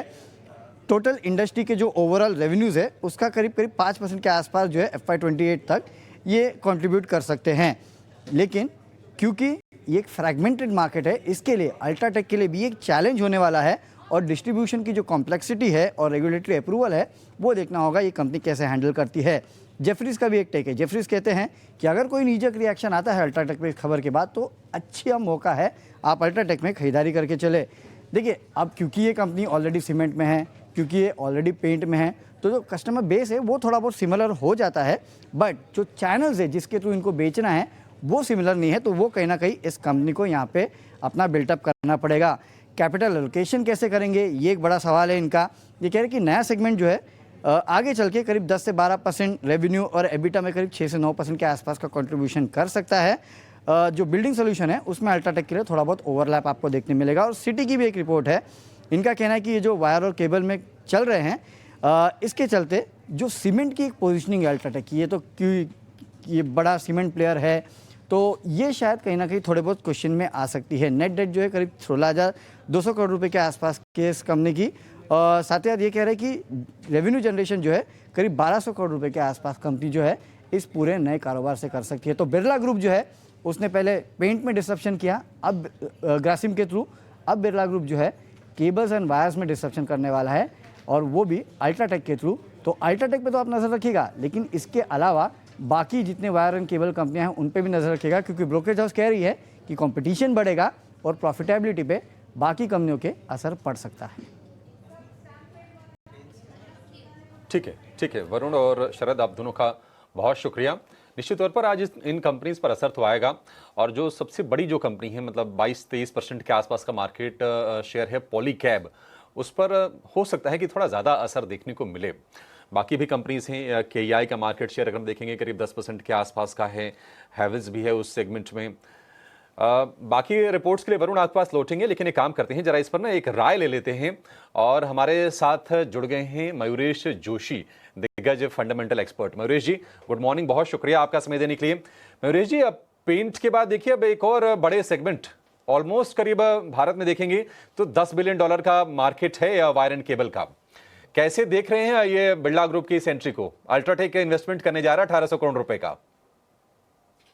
Morning Abhishek ji, I think बहुत बड़ा इन्वेस्टमेंट है, बट वापस जैसे इन्वेस्टमेंट्स में समय लगता है क्योंकि ये कैपिटल इंटेंसिव प्रोजेक्ट्स रहते हैं, ये सारी इन्वेस्टमेंट्स को फ्रुक्शन में लाने के लिए यानी ट्रैक्शन में लाने के लिए, कमीशन करने के लिए और ये सारी चीजें स्टार्ट करने के लिए थोड़ा समय लगेगा, बट ऑब्वियसली कंपटीशन जरूर स्टार्ट होगा। आप ये देखिए कि जो वायर्स एंड केबल्स का मार्केट है आज के तारीख में भी 35 से 40% मार्केट लार्जली अनऑर्गेनाइज्ड है और इसलिए जो ऑर्गेनाइज्ड प्लेयर्स हैं इनके पास अच्छा खासा स्कोप है अनऑर्गेनाइज्ड मार्केट से मार्केट शेयर गेन्स लेने का। दूसरा आप ये भी देख सकते हैं कि जो एक्सपेक्टेशन हम बांध के चल सकते हैं in terms of the overall pricing policies, जैसे हमने पेंट क्षेत्र में देखा था, जैसे बिरला ऑफिस की एंट्री हुई थी, कहीं ना कहीं आई थिंक जो इंसेंटिव्स होते हैं, डिस्काउंटिंग फैक्टर होता है, जो वॉल्यूम्स होते हैं जहाँ पे इंसेंटिवाइज किया जाता है डीलर्स एंड डिस्ट्रीब्यूटर्स को, यहाँ पे थोड़ी अटकलें ऑर्गेनाइज प्लेयर्स को भी आएंगी एज ऑपरेशंस कमेंस, क्योंकि ये सारी चीजें वॉल्यूम्स पे, टॉप लाइन पे, मार्जिन्स पे डेफिनेटली प्रभाव लाएगी और ऐसे प्रभाव अगर आता है तो जो फॉरवर्ड नंबर्स पे लोग काम कर रहे थे, एनालिस्ट काम कर रहे थे, वो थोड़े डीरेट हो सकते हैं, which means the forward P will also start derating assuming all these factors. तो इसलिए थोड़ा आई थिंक ये सेक्टर थोड़ा प्रेशर में रह सकता है फॉर बोथ द कंडीशंस को। ठीक है, बढ़िया सर, पॉइंट नोटेड। वरुण, ये भी बता दीजिए बाकी और रिपोर्ट्स कौन सी आई हैं?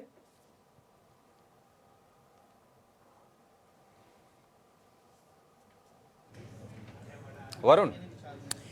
ओके बाकी अगर ब्रोकरेज हाउस की रिपोर्ट देखें तो यहाँ पे सबसे पहले भारतीय एयरटेल पे यूबीएस की रिपोर्ट आई है। न्यूट्रल की सलाह दे रहे हैं। 1705 के प्राइस टारगेट जो है वो यहाँ पे भारतीय एयरटेल पे दिए गए हैं। जो ये डीटीएच की मर्जर की बात कर रहे हैं टाटास के साथ, उसके ऊपर ये रिपोर्ट है। इनका कहना है कि एयरटेल जो है करीब करीब 52 से 55% के आसपास की होल्डिंग रख सकता है इस मर्ज एंटिटी में, और जो कुल सब्सक्राइबर बेस है करीब 35 मिलियन के आसपास का है। एयरटेल जो है 58% के आसपास, यानी कि 60 मिलियन के आसपास के सब्सक्राइबर जो है वो होल्ड कर सकता है, ये इनका कहना है।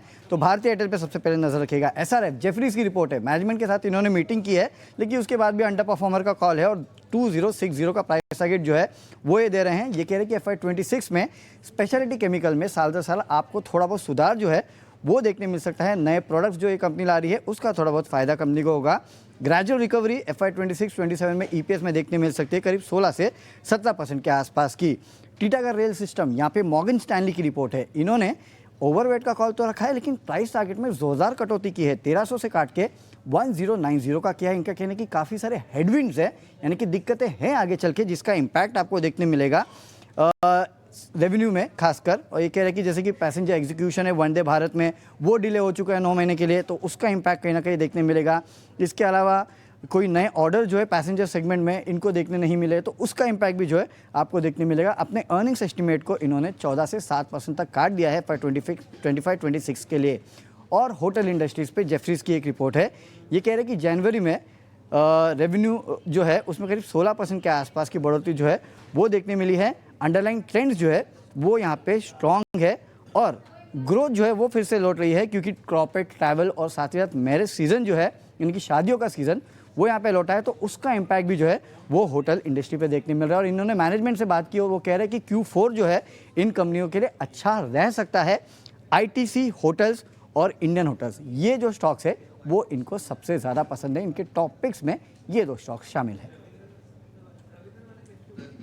ठीक है, शुक्रिया वरुण। तो इन स्टॉक्स पर भी आगे नजर रहेगी, इन पर चर्चा भी करेंगे, अपने एक्सपर्ट से व्यू लेंगे। रिपोर्ट है 2060 के टारगेट्स को मेंटेन कर रही है जेफरीज की रिपोर्ट, और उन्होंने कहा है कि हमारी जो अंडर परफॉर्मेंस की रेटिंग है वो जस्ट की तरह रहेगी। एक टेक्निकल चेक धोनी पटेल से लेते हैं। धोनी पटेल, ये 2700 का शेयर है, 2060 तक का टारगेट है, क्या बोलेंगे आप?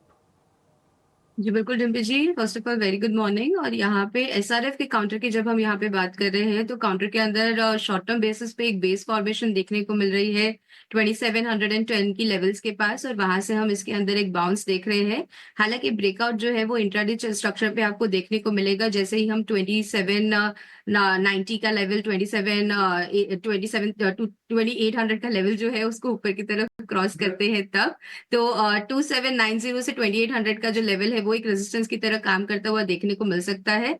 ये लेवल्स ब्रेक करने पे आपको इसके अंदर तेजी जो है वो देखने को मिलेगी, जो 2900 के लेवल्स तक काउंटर को ऊपर की तरफ लेके जाएगी।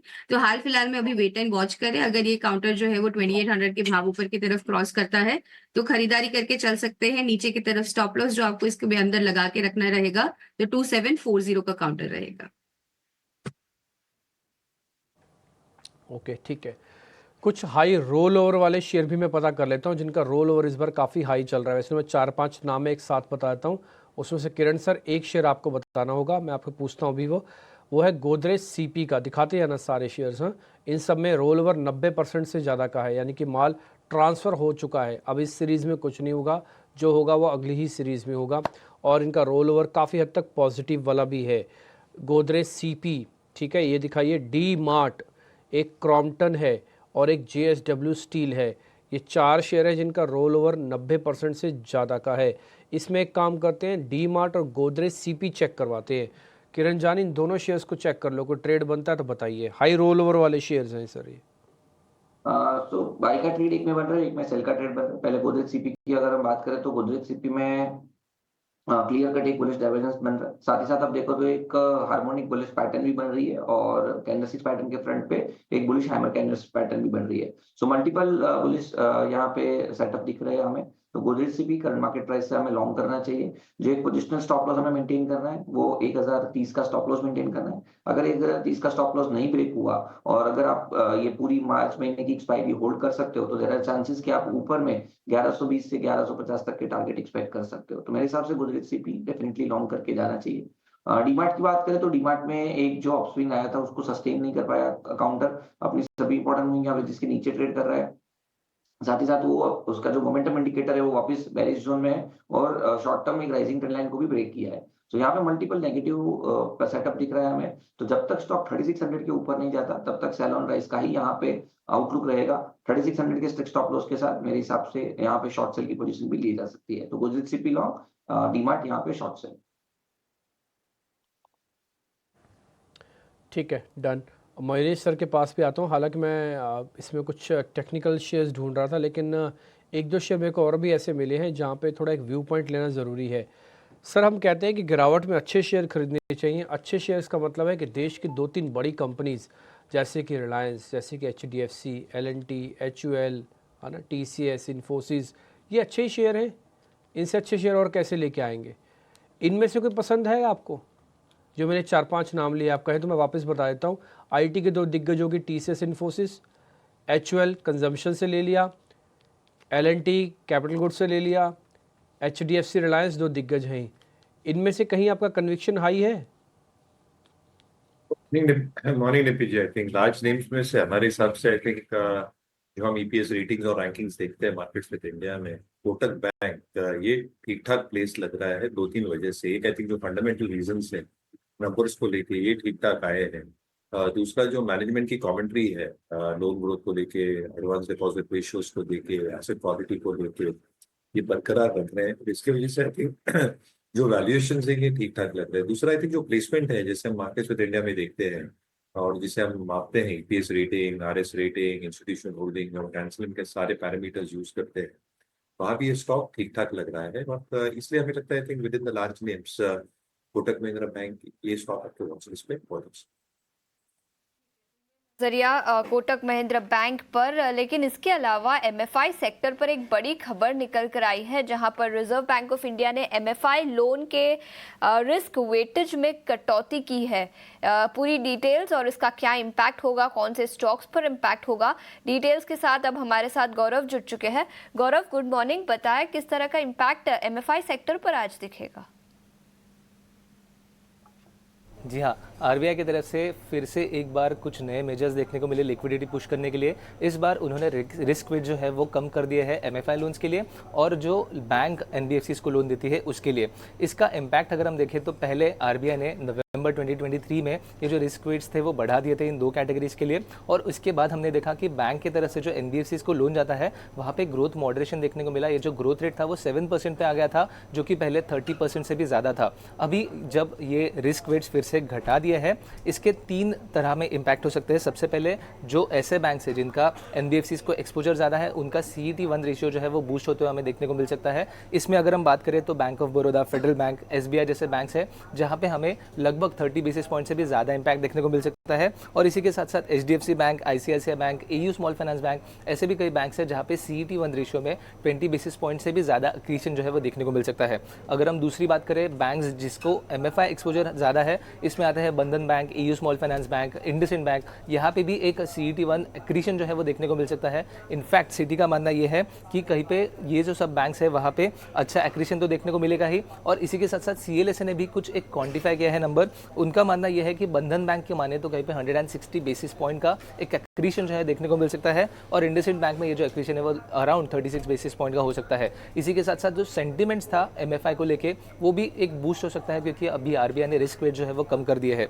अगर आखिर में बात करें NBFCs की तो वहाँ पे भी एक पॉजिटिव इंपैक्ट देखने को मिलेगा, क्योंकि NBFCs जो है उनको क्रेडिट में एक्सेस जो है वो ज़्यादा मिलेगा। NBFCs का जो बोरिंग है वो एक बेटर पोजीशन पे रहेगा, उनका नेगोशिएशन बेटर पोजीशन पे रहेगा। और इसी के साथ साथ अगर हम कुछ ऐसे NBFCs की बात करें जहाँ पे बैंक लोन ज़्यादा है, जैसे कि हो गए Mahindra and Mahindra finance, Chola investment, वहाँ पे एक पॉजिटिव इम्पैक्ट देखने को मिलेगा। और इसी के साथ साथ कुछ ऐसे भी हैं, LIC life insurance, Shriram finance, यहाँ पे भी NBFCs पे एक अच्छा इम्पैक्ट जो है वो देखने को मिल सकता है। आखिर में अगर हम देखें तो RBI की तरफ से हर एक वो चीज़ की जा रही है जिसकी वजह से सिस्टम में लिक्विडिटी जो है वो पुश हो सकती है, जैसे कि रेपो रेट कट हो गया, वेरिएबल एक्शंस हो गए जैसे OMOs हो गए, वेरिएबल रेपो रेट ऑक्शंस हो गए, और इसी के साथ साथ उन्होंने ECL नॉर्म्स के लिए भी एक डेफरमेंट दिया था। और आखिर में अभी आज जो एक्शन हमने देखने को मिल सकता है वो भी एक पॉजिटिव वे में ले सकते हैं हम ओवरऑल बैंकिंग और NBFCs के लिए। तो इसी के चलते हुए आगे जाके भी इन सब स्टॉक्स में कैसे मोमेंटम रहेगा, कैसे लिक्विडिटी रहेगी और क्रेडिट ग्रोथ कैसे बढ़ेगी, वो देखना काफ़ी ज़्यादा ज़रूरी रहेगा। बिल्कुल, तो सिस्टम में लिक्विडिटी बढ़ती हुई नजर आ रही है और रिजर्व बैंक ऑफ इंडिया ने हाल फिलहाल में ऑलरेडी कई सारे स्टेप्स लिए हैं जिसके चलते बाजार और मार्केट में लिक्विडिटी बढ़ती हुई नजर आएगी। गौरव, शुक्रिया पूरी डिटेल्स के साथ हमारे साथ जुड़ने के लिए। लेकिन गौरव ने कई सारे बैंक्स और इसके अलावा NBFC सेक्टर पर भी असर दिखेगा। बंधन बैंक और RBL बैंक, इन दोनों स्टॉक्स पर ध्वनि आपकी राय देना चाहूंगी। टेक्निकल्स पर क्या राय होगी बंधन और RBL? जी बिल्कुल अशेषा, यहाँ पे दोनों ही काउंटर्स जो है, सबसे पहले हम यहाँ पे बंधन बैंक की बात करते हैं तो बंधन बैंक के अंदर अगर हम देख रहे हैं तो चार्टिकल स्ट्रक्चर वाइज डेलीज पे यहाँ पे जो है वो momentum on the lower side देखने को मिल रहा है। इनफैक्ट स्टॉक ने यहाँ पे हमें एक गिरावट ही देखने को मिल रही है कॉन्स्टेंटली। इनफैक्ट एक इसका 3 दिन का हमने अपवर्ड स्विंग देखा, बट वापस से स्टॉक ने अपना जो मोमेंटम है वो 140 142 के लेवल्स के पास आके वहां पे फिजल आउट होता हुआ देखने को मिल रहा है। आज के सेशन में भी ये गिरावट जो है वो हमें नीचे की तरफ देखने को मिल सकती है। नीचे जो सपोर्ट लेवल देखने को मिल रहा है वो है 128 की लेवल्स के पास। तो करंट लेवल से यहाँ पे RBI बंधन बैंक के अंदर नीचे की तरफ का जो मोमेंटम है वो कंटिन्यू होता हुआ देखने को मिलेगा। स्टॉप लॉस 142 से 143 की लेवल्स के बीच में इसका बनता है। टारगेट्स के लिए 128 का लेवल इसके अंदर ध्यान में रखें। RBL बैंक का अगर हम यहाँ पे काउंटर देख रहे हैं तो यहाँ पे RBL बैंक के अंदर भी यहाँ पे जो गिरावट है वो देखने को मिल रही है। ओवरऑल यहाँ पे स्ट्रक्चर वाइज मुझे इसके अंदर भी वीकनेस जो है वो देखने को मिलती है। ऊपर की तरफ में यहाँ पे जो रेजिस्टेंस लेवल इसके अंदर है वो क्लियरली दिखाई दे रहा है 168 की लेवल्स के पास।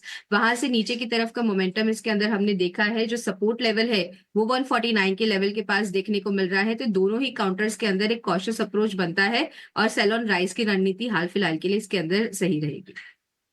बिल्कुल, तो ये नजरिया RBL बैंक और बंधन बैंक और कई सारे NBFCs पर भी जो नए बदलाव किए गए हैं उसका इम्पैक्ट दिखेगा। लेकिन इस बीच मेटल सेक्टर के कुछ स्टॉक्स पर नजर डालते हैं। निफ्टी मेटल इंडेक्स पे सबसे ज्यादा कमजोरी मंगलवार के सत्र में दिखी थी। नैल्को 4.5% नीचे बंद होता हुआ नजर आया। हिंडाल्को, वेदांता और इसके अलावा आज बड़ी खबर सुबह को निकल कर आई है जहां पर डोनाल्ड ट्रंप ने कहा कि कॉपर पर जो टैरिफ्स है वो लगाए जा सकते हैं, इन्वेस्टिगेशन शुरू की है। इसके चलते भी हिंदुस्तान कॉपर, वेदांता और जैसे कुछ स्टॉक्स पर इम्पैक्ट दिखेगा। किरण सर, आपसे पूछना चाहूंगी मेटल सेक्टर पर आपकी क्या राय होगी और कोई स्टॉक जहां पर फ्रेश पोजीशंस लिए जा सके, स्पेशली वेदांता और हिंडाल्को, इन दोनों स्टॉक्स पर अपनी राय दीजिए। तो रिसेंटली हमने देखा था कि जो गिरावट आई थी मार्केट में ओवरऑल वहां पे मेटल ने लीड किया था। फिर रिसेंटली हमने देखा कि मेटल्स सेक्टर की बात करूं, निफ्टी मेटल की पर्टिकुलरली, तो 8100 8200 के पास मल्टीपल रिवर्सल कैंडलस्टिक पैटर्न हमने देखी और स्टॉक में आई मीन ये सेक्टर के अंदर 3 टॉप बने 8600 के आसपास। वहां से हमने देखा कि लास्ट वीक में वापस गिरावट आना स्टार्ट हुआ था। स्टॉक इंडेक्स के अंदर 50 दिन की मूविंग एवरेज, 20 दिन की मूविंग एवरेज पे कहीं ना कहीं एक रेजिस्टेंस फेस हुआ है। तो देयर आर चांसेस कि जब तक 8600 क्रॉस नहीं करेगा कोई बड़ी रैली आए उसके चांसेस कम है। लेकिन नीचे में 82 8100 का एक स्ट्रॉन्ग सपोर्ट भी है। तो मेरे हिसाब से बाय ऑन डिप्स की स्ट्रेटेजी रखनी चाहिए 8100 के स्टॉप लॉस के साथ। स्टॉक स्पेसिफिक कहीं ना कहीं हिंडाल्को अपने ब्रेकआउट लेवल के आसपास है। एक डबल बॉटम पैटर्न ब्रेकआउट हमने 620 615 के रेंज में देखा था। यहाँ पे आप देखोगे तो मोमेंटम इंडिकेटर या तो मूविंग एवरेज के हिसाब से एक पॉजिटिव सेटअप भी है।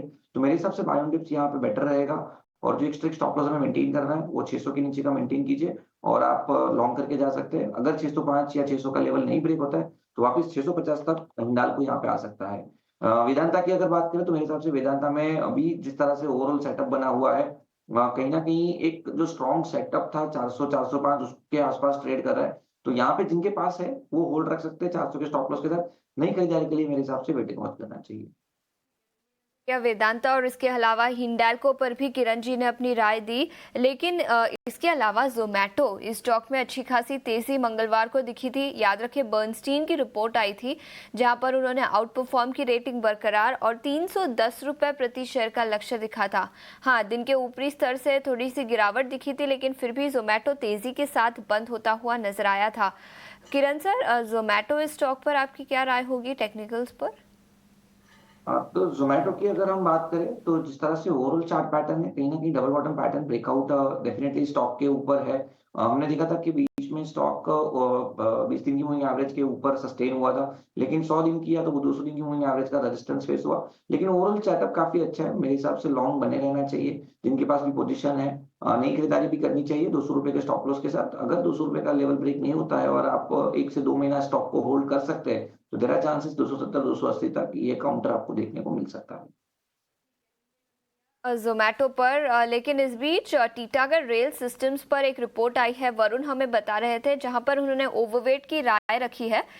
टीटागढ़ रेल पर 1090 रुपए प्रति शेयर का लक्ष्य रखा है। उनका मानना है कि इंडियन रेलवे से ज़्यादा कुछ ऑर्डर्स नहीं मिले तीसरी तिमाही में, और पैसेंजर एग्जीक्यूशन जो वंदे भारत ट्रेन का था वो भी डीले हो चुका है। तो कई सारी नेगेटिव खबरें इस सेक्टर को लेकर निकल कर आई है, जिसके चलते उन्होंने अपने अर्निंग्स एस्टिमेट्स घटा दिए हैं 14 से 7% से FY25 और 26 के लिए। मयूरेश जी, आपकी रेलवे सेक्टर पर क्या राय होगी? इस साल के फर्स्ट हाफ में कैपिटल एक्सपेंडिचर काफ़ी कमज़ोर था, जिसके चलते order inflows in any case काफ़ी कमज़ोर रहे, और उसके बाद रेलवे को ज़्यादा कुछ बूस्ट भी नहीं मिला है इस बजट में। तो रेलवे रिलेटेड स्टॉक्स पर आपकी क्या राय होगी? कैपिटल एक्सपेंडिचर आई थिंक ठीक ठाक एलोकेट हुआ है रेलवेज की तरफ, और जितनी ऑर्डर बुक्स रेलवे कंपनीज के पास है वो ठीक ठाक है एग्जीक्यूट करने के लिए अगले 2 से 3 वर्षों के लिए। क्योंकि अगर आप order bill book to bill देखते हैं, ऑर्डर विजिबिलिटी देखते हैं, तो आज की तारीख में भी ठीक ठाक है। ऑब्वियसली कंपनीज कैसे एग्जीक्यूट करती है ये देखना बहुत लाजमी होगा, लेकिन ये पूरे इकोसिस्टम के लिए अगर आप रेलवे ट्रैक्स देखें, सेफ्टी मैकेनिज्म्स देखें, आप अगर रेलवे प्लेटफॉर्म्स देखें, ट्रेन स्टेशन देखें, मेट्रो कोचेस देखें, तो काफी चीजें I think in the pipeline है, और इसलिए मुझे लगता है आई थिंक ऑर्डर्स ठीक ठाक आते रहेंगे। एंड ऑब्वियसली आई थिंक जैसे मैं कैपिटल इंटेंसिव प्रोजेक्ट्स के लिए कहता हूँ, ये सारे ऑर्डर्स इंटेंसिव रहते हैं in terms of time duration और कैपिटल डिप्लॉयमेंट एज वेल। जो कैपिटल एम्प्लॉयड लगता है ये अच्छा खासा लगता है ये सारे प्रोजेक्ट्स के लिए। ऑब्वियसली आई थिंक ये सारी कंपनीज एग्जीक्यूट अच्छी तरह से कर रही हैं, तो there is the big picture argument is that काफी कुछ टेलविंड्स हैं ये सेक्टर के लिए, but initial I think few quarters में एग्जीक्यूशन कैसे होगा, वर्किंग कैपिटल में कैसी एक रीडिप्लॉयमेंट होगी बैलेंस शीट के हिसाब से, ये थोड़ा अर्निंग्स पे प्रभाव ला सकती है। तो मुझे लगता है कि एक कंसोलिडेशन फेज से ये पूरा सेक्टर गुजर सकता है अगले 1 से 2 तिमाही। फेज में पूरा सेक्टर हो सकता है अगले 1 से 2 महीने में, ये नजरिया रेलवे स्टॉक्स पर। लेकिन इस बीच कुछ ऑटो सेक्टर के स्टॉक्स पर भी टेक्निकल व्यू ले लेंगे हमारे मेहमानों से। याद रखें पिछले हफ्ते काफ़ी कमजोरी दिखी थी, लेकिन उसके बाद इस हफ्ते ऑटो सेक्टर के कई स्टॉक्स में रिबाउंड दिखा। M&M की बात करें तो मंगलवार को 2.5% की तेजी के साथ बंद हुआ। इसके अलावा अशोक लेलैंड, मारुति सुजुकी, बॉश जैसे सभी स्टॉक्स में 1 से 3% की तेजी दिखी। ध्वनि, क्या राय होगी M&M पर? जी बिल्कुल आशीषा, यहाँ पे M&M का काउंटर अगर हम देख रहे हैं डेली स्ट्रक्चर्स पे नीचे सपोर्ट लेवल जो है वो स्टॉक का यहाँ पे हमें क्लियरली देखने को मिल रहा है, जहाँ पे 2625 का लेवल है वो हम नीचे की तरफ ब्रीच नहीं कर रहे हैं। स्टॉक वहां से रिबाउंड देता हुआ देखने को मिल रहा है, और ऊपर की तरफ एक रेजिस्टेंस लेवल जो है वो क्लियरली दिखाई दे रहा है 3240 के लेवल्स के पास। तो इसी जोन के अंदर काउंटर अभी फिलहाल के लिए ट्रेड कर रहा है, और नीचे के लेवल से हमें वापस से एक बाउंस इसके अंदर देखने को मिल रहा है। शॉर्ट टर्म बेसिस पे आप एक्सपेक्ट कर सकते हैं कि काउंटर यहाँ पे 3000 के लेवल 3000 का जो लेवल है उसको टच करेगा, और लॉन्ग टर्म बेसिस पे हम एक्सपेक्ट कर सकते हैं कि अगर आप 2 से 3 महीने का यहाँ पे समय दे तो 3230 का जो लेवल है वो भी वापस से हम अचीव करेंगे इसके अंदर। तो नीचे की तरफ 2645 का स्टॉप लॉस लगा के रखे, खरीदारी करके चले। 3000 क्रॉस करने के बाद 3240 के लेवल्स तक यहाँ पे अपसाइड मोमेंटम देखने को मिलेगा। नजरिया पॉजिटिव 3230 तक के लेवल्स यहां पर नजर आ सकते हैं। ये राय M&M और कुछ और ऑटो स्टॉक्स पर भी हमने चर्चा की। इस बीच प्री ओपन के रेट सेटल होते हुए 30 अंकों की तेजी के साथ निफ्टी 22,580 के आसपास हल्की सी पॉजिटिव ओपनिंग के संकेत प्री ओपन रेट से अभी हमारे लिए निकल कर आ रहे हैं। लेकिन 9 बज चुके हैं, 9 के नवरत्न का समय हो चुका है। शरद अब हमारे साथ जुड़ चुके हैं जो हमें बताएंगे 9 के नवरत्न शेयर्स आज कौन से होंगे। शरद, मॉर्निंग। Good morning. सबसे पहले जो है बीएफएसआई स्टॉक्स पे देखेंगे, आज तेजी देखने मिल सकती है, खासकर कि बंधन bank, IndusInd bank, small finance bank, RBL bank. अब मैं इन नाम को इसलिए ले रहा हूँ क्योंकि आरबीआई ने जो है ऑफकोर्स देखे तो एमएफआई लोन की रिस्क वेटेज है उसको घटा दिया गया 25 बेसिस पॉइंट से, और मोस्ट केसेस में जो रिस्क वेट से 125 से 100% हो गया है, और जो रिस्क रिडक्शन हुई है एमएफआई स्पेस में एनबीएफसी के लिए वो भी 25 बेसिस पॉइंट्स का है।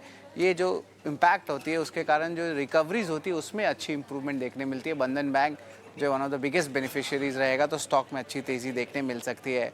अल्ट्राटेक सीमेंट की भी न्यूज़ फ्लो है, यहाँ पे वो वायर एंड केबल सेगमेंट में फोरे कर रहे हैं, और यहाँ पे कैपेक्स रहेगा 1800 करोड़ रुपए का अगले 2 साल में, और ये पेरेंट कंपनी के अंदर जो है निवेश करने वाले हैं। बाजार में थोड़ी चिंता ज़रूर रहेगी कि ये कैपेक्स एलोकेशंस कैसे होगा। कैलकुलेशंस के हिसाब से लगभग जो फ्री कैश फ्लो बनता है अल्ट्राटेक सीमेंट का एज अ पेरेंट कंपनी, उसका 14% एलोकेशन जो है इस इन्वेस्टमेंट से हो सकता है अगर खुद के पैसे से अल्ट्राटेक सीमेंट करे तो एलोकेशंस को लेकर स्ट्रीट में थोड़ी सी जो है सवाल उठ सकती है स्टॉक पे, और स्टॉक में सेलिंग प्रेशर आ सकता है।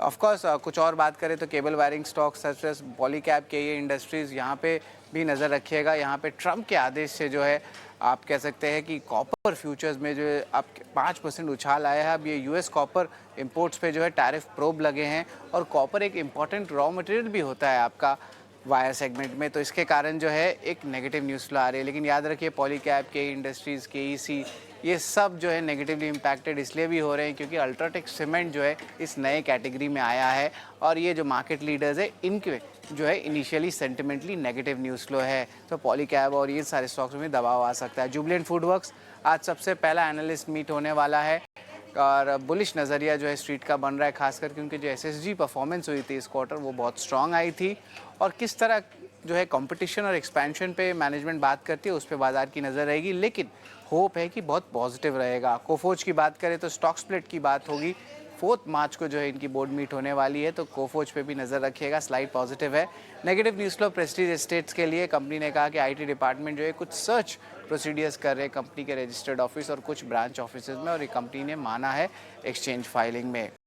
इसके अलावा भारतीय एयरटेल और टाटा ग्रुप जो है उन्होंने कहा कि बातचीत चल रही है, उनके जो कॉम्बिनेशन है उनके डीटीएच बिजनेस को लेके, जहाँ पे भारतीय एयरटेल एक्वायर कर सकती है आपका टाटा ग्रुप का टाटा प्ले। लेकिन याद रखिए इतना बड़ा एक्विजिशन नहीं है, लगभग 1.5% ही टोटल रेवेन्यू का कंट्रीब्यूशन है, बट नेट पॉजिटिव रहेगा अगर भारतीय एयरटेल के बारे में बात करें। उनके रियलाइजेशंस और उनके सब्सक्राइबर बेस D2H बिजनेस में ग्रो करने वाले हैं।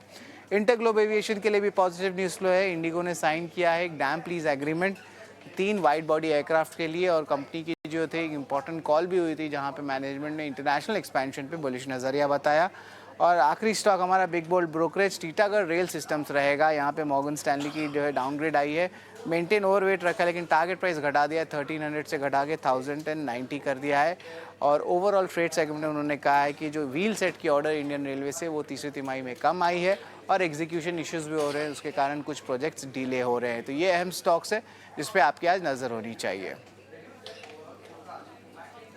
ये तमाम स्टॉक्स, इस पर हमने पहले भी चर्चा की थी, एक बार फिर से शरद ने पूरा हाईलाइट कर दिया कि कहां पर आपकी विशेष तौर पर आज नजर आनी चाहिए और कहां पर रिएक्शन तेज आएगा।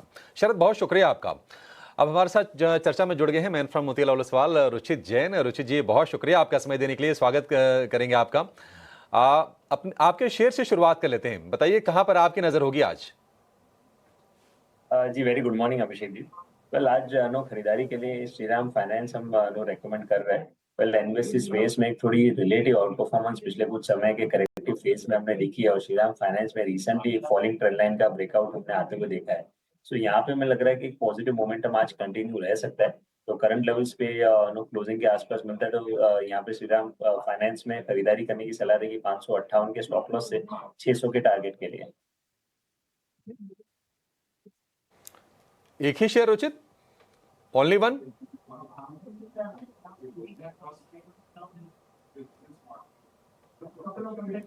ठीक है, एक ही शेयर रुचित की तरफ से, वो है श्रीराम फाइनेंस। आज आप देखेंगे एनबीएफसीज में थोड़ा सा मोमेंटम बिल्ड होता हुआ दिखेगा। आरबीआई ने जो एनबीएफसीज को दिए जाने वाले लोन पर जो रिस्क वेटेज घटाया है उसके चलते ये आपको एक्शन दिख सकता है। भारतीय एयरटेल को लेकर एक खबर आ रही है मयूरेश जी कि भारतीय एयरटेल डीटीएच का टाटा प्ले में मर्जर हो सकता है, ऐसी खबरें आ रही हैं। हमने शेयर को हाल फिलहाल चलते हुए देखा है। आपका जरा इस हालांकि काफ़ी छोटा रेवेन्यू शेयर होगा एयरटेल डीटीएच की अगर हम बात करें तो किस तरह से देख रहे हैं आप इस डेवलपमेंट को? पॉजिटिव है। और ये आप देखिए कि जो डीटीएच कारोबार है यहाँ पे कंपटीशन इंटेंसिटी बढ़ते जा रही है। ऑब्वियसली जो टैरिफ प्लान्स है, जो डीटीएच नेटवर्क में काफी सारे ऑपरेटर्स हैं आज के तारीख में भी, वहाँ पे आई थिंक एक स्टेबिलिटी सी दिख रही है in terms of revenue flow, और थोड़ा सा एक कंसोलिडेशन का फेज लग रहा है in terms of overall subscriber base. तो कहीं ना कहीं I think in lieu of these news पूरी DTH market stroke enterprise market में कैसे होगा in terms of additional volume growth expected to come through, pricing किस हिसाब से मूव हो सकते हैं अगले कुछ तिमाहियों में, ये देखना बहुत लाजमी होगा। बट सेंटिमेंटली पॉजिटिव है ये न्यूज फॉर भारतीय एयरटेल। ऑब्वियसली आई थिंक जो कोर बिजनेस है भारतीय एयरटेल का इन terms of their wireless segment, जो आरएमएस और एसएमएस मार्केट शेयर ये मेंटेन कर पाएंगे because of the vast network that they probably have, जो अच्छा खासा केपेक्स ये फाइबर ऑप्टिक नेटवर्क पे कर चुके हैं, और जो डी-लेवरेजिंग हो सकती है बैलेंस शीट के ऊपर विद आरपू इंक्रीजेस, ये शायद अर्निंग्स को बढ़ा देंगे। And because of this I think the stock has remained very very resilient even in this huge market fall. Valuations और थोड़ा लेट स्टेज बेस का इंपैक्ट जरूर होगा जैसे मार्केट इंडिया में देखते हैं, बट जिनके पास आई थिंक जरूर रहना चाहिए भारतीय एयरटेल। ठीक है, डन। ये कुछ एक पॉइंट्स आपको भारतीय एयरटेल के रिगार्डिंग मिल रहे हैं। 3 मिनट बाद मार्केट खुल जाएगा। रचित भाई, 1-2 शेयर फटाफट से आपसे पता कर लें, ज़रा बता दीजिएगा आप उनमें क्या करना चाहिए। कल की क्लोजिंग के हिसाब से जो शेयर्स और बढ़िया चल सकते हैं, एक बार मैं सूची जरा आपके सामने रख रहा हूँ, आप जरा देख के बताइए। सर, अशोक लीलैंड चलेगा आज क्या? और आज एक्सपायरी भी है अशोक लीलैंड। काफी अच्छा स्ट्रक्चर है, ऑटो स्पेस में एक अच्छा आउट परफॉर्मेंस पिछले नंबर के बाद बताया है। पोजिशनली स्टॉक में 238 तक के टारगेट आ रहे हैं, सो मेरे ख्याल से करंट लेवल्स पे भी ये स्टॉक को खरीदारी करना चाहिए 219 के नीचे स्टॉप लॉस के लिए, 238 के टारगेट्स के लिए। ठीक है, एक शेयर सर और भी है, जरा उस पर भी आप देखिएगा, नज़र डालिए। थोड़ा वीक काउंटर है इसलिए पूछ रहा हूँ। VBL वरुण बेवरेजेस काफ़ी बुरी तरह से टूटा था, ये रुकेगा या फिर अभी और पिटाई होनी है सर? समय के कंसोलिडेशन के बाद में हमने रिसेंटली एक लो टॉप लो बॉटम का स्ट्रक्चर इस स्टॉक में बनते हुए देखा है। आई थिंक शॉर्ट टर्म में तो अभी लग रहा है कि और थोड़ी करेक्शन एक्सटेंड हो सकती है। 450 के आसपास स्टॉक में सपोर्ट है। ट्रेड सेटअप्स के लिहाज से रिस्क रिवॉर्ड रेशियो इतना फेवरेबल फिलहाल नहीं है, सो फ्रेश बाइंग के लिए तो अवॉइड करने की सलाह रहेगी। आई थिंक नीचे 450 के आसपास अगर आता है 450 440 तो वहां पे एक बार रिव्यू कर सकते हैं। ठीक है, तो आज जो लेवल्स फ्रीज हुए हैं मैं निफ्टी के पहले वो बता देता हूँ, उसके बाद हम आगे बढ़ जाएंगे। मार्केट ही खुल जाएगा। निफ्टी 21 पॉइंट ऊपर खुलेगा आज 22,568 पे। कोई बहुत बड़ा लेवल, बहुत बड़ा गैप नहीं है, एक्साइटिंग नहीं है, बट हाँ ये ठीक है कि हो रहा है गैप में ओपनिंग, बस इसी को ही आप मान के चले। 22,500 पहला सपोर्ट है, 22,300 दूसरा सपोर्ट है, 22,700 पहला रेजिस्टेंस है, 22,800 दूसरा रेजिस्टेंस है। ना तो रेजिस्टेंस ब्रेक करने की हिम्मत रखता है, ना ही सपोर्ट आज ब्रेक करेगा, शायद शुरुआती डाटा देख के ऐसा लग रहा है, लेकिन फिर भी आप थोड़ा प्रिपेयर रहिएगा। बीच बीच में जो स्विंग्स आएंगे उसका बेनिफिट स्विंग ट्रेड पे तौर पर लेना तो ठीक है, नहीं तो फिर उसको भी छोड़ दीजिएगा। बाज़ार में अभी पक्का होने के लिए उसको बहुत समय लग सकता है। दूसरा पॉइंट है HDFC बैंक आज बिल्कुल फ्लैट खुलेगा। रिलायंस करीब 8 रुपये ऊपर खुलेगा, लेकिन ये 1200 के इतना निकट है कि 8 रुपये ऊपर खुल के भी 1212 का लेवल है, आप सोच के देखो। ठीक, इसके अलावा जो बढ़ने वाले शेयर्स हैं जो आज गैप के साथ खुलने जा रहे हैं, उन शेयर्स के नाम भी एक बार मैं जल्दी से आपको बता देता हूँ। M&M खुलेगा 2% ऊपर, श्रीराम फाइनेंस, इंडसन बैंक, सन फार्मा, ये कुछ एक शेयर्स हैं जो आज शुरुआत में थोड़े गैप के साथ खुल रहे हैं। और अल्ट्राटेक सीमेंट जिस पे रिपोर्ट भी आई है, टेक महिंद्रा, NTPC, ये कुछ एक शेयर्स हैं जो कमज़ोर खुलेंगे। एक्साइटमेंट का लेवल हमको तो कहीं खास नज़र नहीं आ रहा, ना तो इंडेक्स पे ना ही कोई अलग अलग स्टॉक्स पे।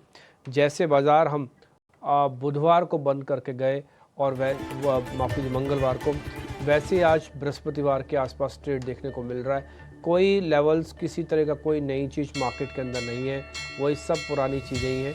मार्केट्स ने ओपन किया है, 1000 शेयर एडवांस डिक्लाइन की रेशियो के तौर पर दिख रहा है आपको। तो ये एक अच्छा पॉइंट है। निफ्टी बैंक इस समय करीब 160 पॉइंट ऊपर आ चुका है। वैसे भी 120-25 पॉइंट तो गैप था इसमें। अब 200 पॉइंट का नंबर मैंने थोड़ी देर पहले देखा। 50 पॉइंट की बढ़त निफ्टी ने दिखा दी है, जो कि 22,600 पे लेके आया है।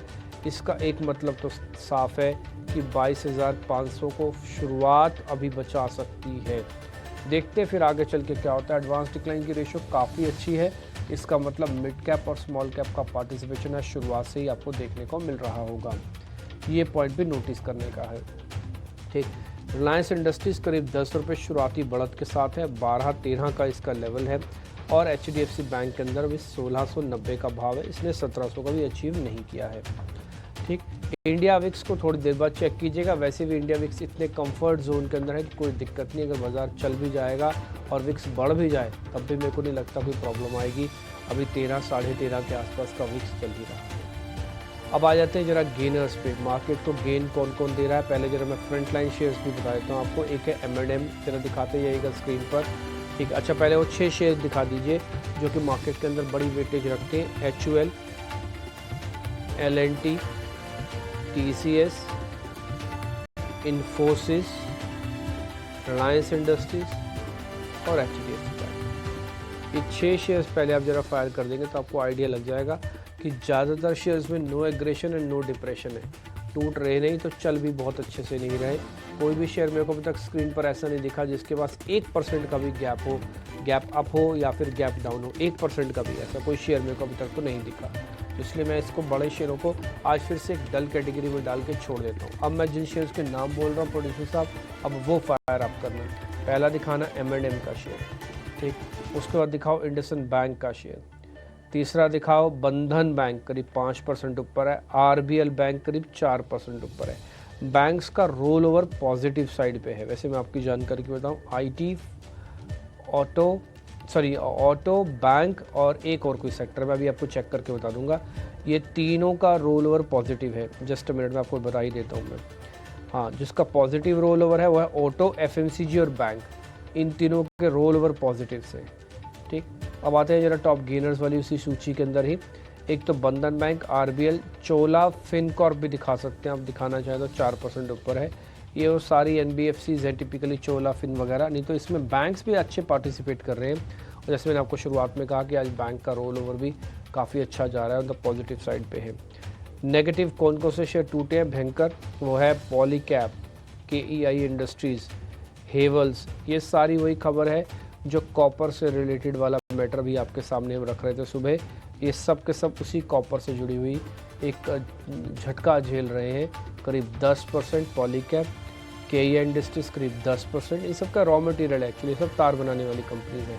हेवल्स कॉपर का सबसे बड़ा होल्डर है इंडिया में और उसके प्रोडक्ट भी बनाता है। करीब 8% ये शेयर के नीचे है। इसके अलावा आज पराज इंडस्ट्रीज़ के अंदर भी तेज़ गिरावट है। एक और तार बनाने वाली कंपनी है RR कैबल, वो भी आज करीब 6% के आसपास नीचे होगी। देना दिखा दो वो भी, तो ये शेयर भी है।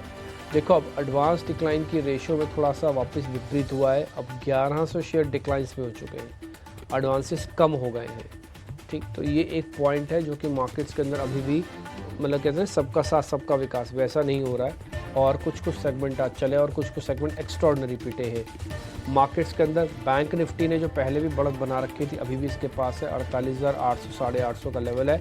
बट निफ्टी खींच नहीं रहा और निफ्टी का प्रेशर बनाने का आज काम काफ़ी हद तक का मैं बोलूँगा थोड़ा बहुत तो कॉपर से जुड़ी हुई कंपनीज़ के अंदर है और थोड़ा बहुत अभी भी आप IT कंपनीज़ के अंदर दम नहीं देख पा रहे हैं। एक तो ये वजह है। इंडिया विक्स थोड़ा और घटा हुआ है, आज नेगेटिव है। बस और बताने के लिए मेरे पास अभी ऐसा कुछ है नहीं मार्केट के अंदर। अभी तो थोड़ा वेट एंड वॉच करना चाहिए। No excitement and no aggression and no depression वाला मामला अभी भी चल रहा है। 3 मेहमान हैं, किरण जानी, मयूरेश जोशी और साथ ही रुचित जैन। ये अभी आपको ओपनिंग ट्रेड बता देंगे। इन बिटवीन स्क्रीन पर हीट मैप आ रहा है और ये फटाफट हीट मैप आपकी स्क्रीन पर चलते जाएंगे और मेरे दोनों सहयोगी आपको बता देंगे कि आज के ओपनिंग के ट्रेड कौन से हैं।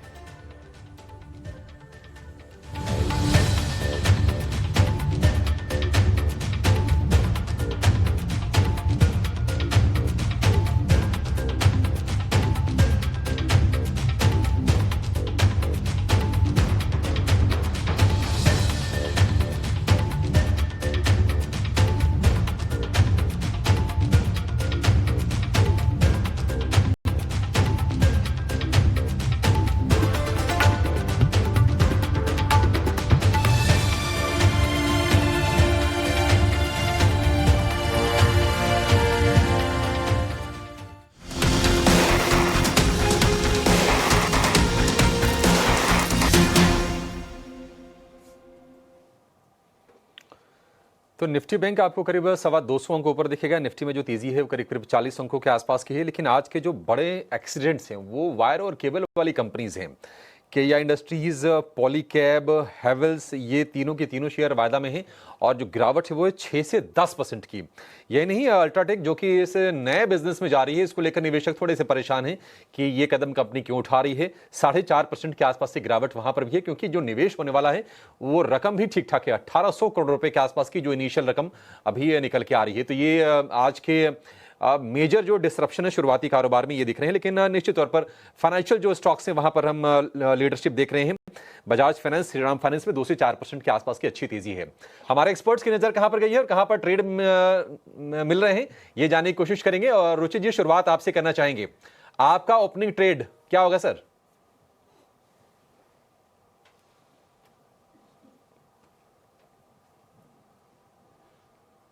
रुचि जी। आज क्लियरली एनबीएफसी स्पेस में एक अच्छी आउट परफॉर्मेंस हम आते हुए देख रहे हैं। सो आई थिंक एनबीएफसी स्पेस को ही प्रेफर करना चाहिए फिलहाल तो ओपनिंग स्टॉक्स को देखते हुए। बजाज फाइनेंस मेरी पिक रहेगी कि जहाँ पे हमने एक अच्छा रिलेटिव आउट परफॉर्मेंस पिछले कुछ समय में देखा है। हाई टॉप हाई बॉटम का स्ट्रक्चर जो अभी भी कंटिन्यूड है और आगे बढ़ सकता है। सो आई थिंक रिलेटिव ऐसे मार्केट में थोड़ा रिलेटिव सेफ्टी भी वहाँ पे ज्यादा है। तो बजाज फाइनेंस में यहाँ पे आज खरीदारी करने की सलाह रहेगी। 8,550 के नीचे स्टॉप लॉस रखे और 8,820 के अराउंड के टारगेट से स्टॉक में एक्सपेक्ट करें।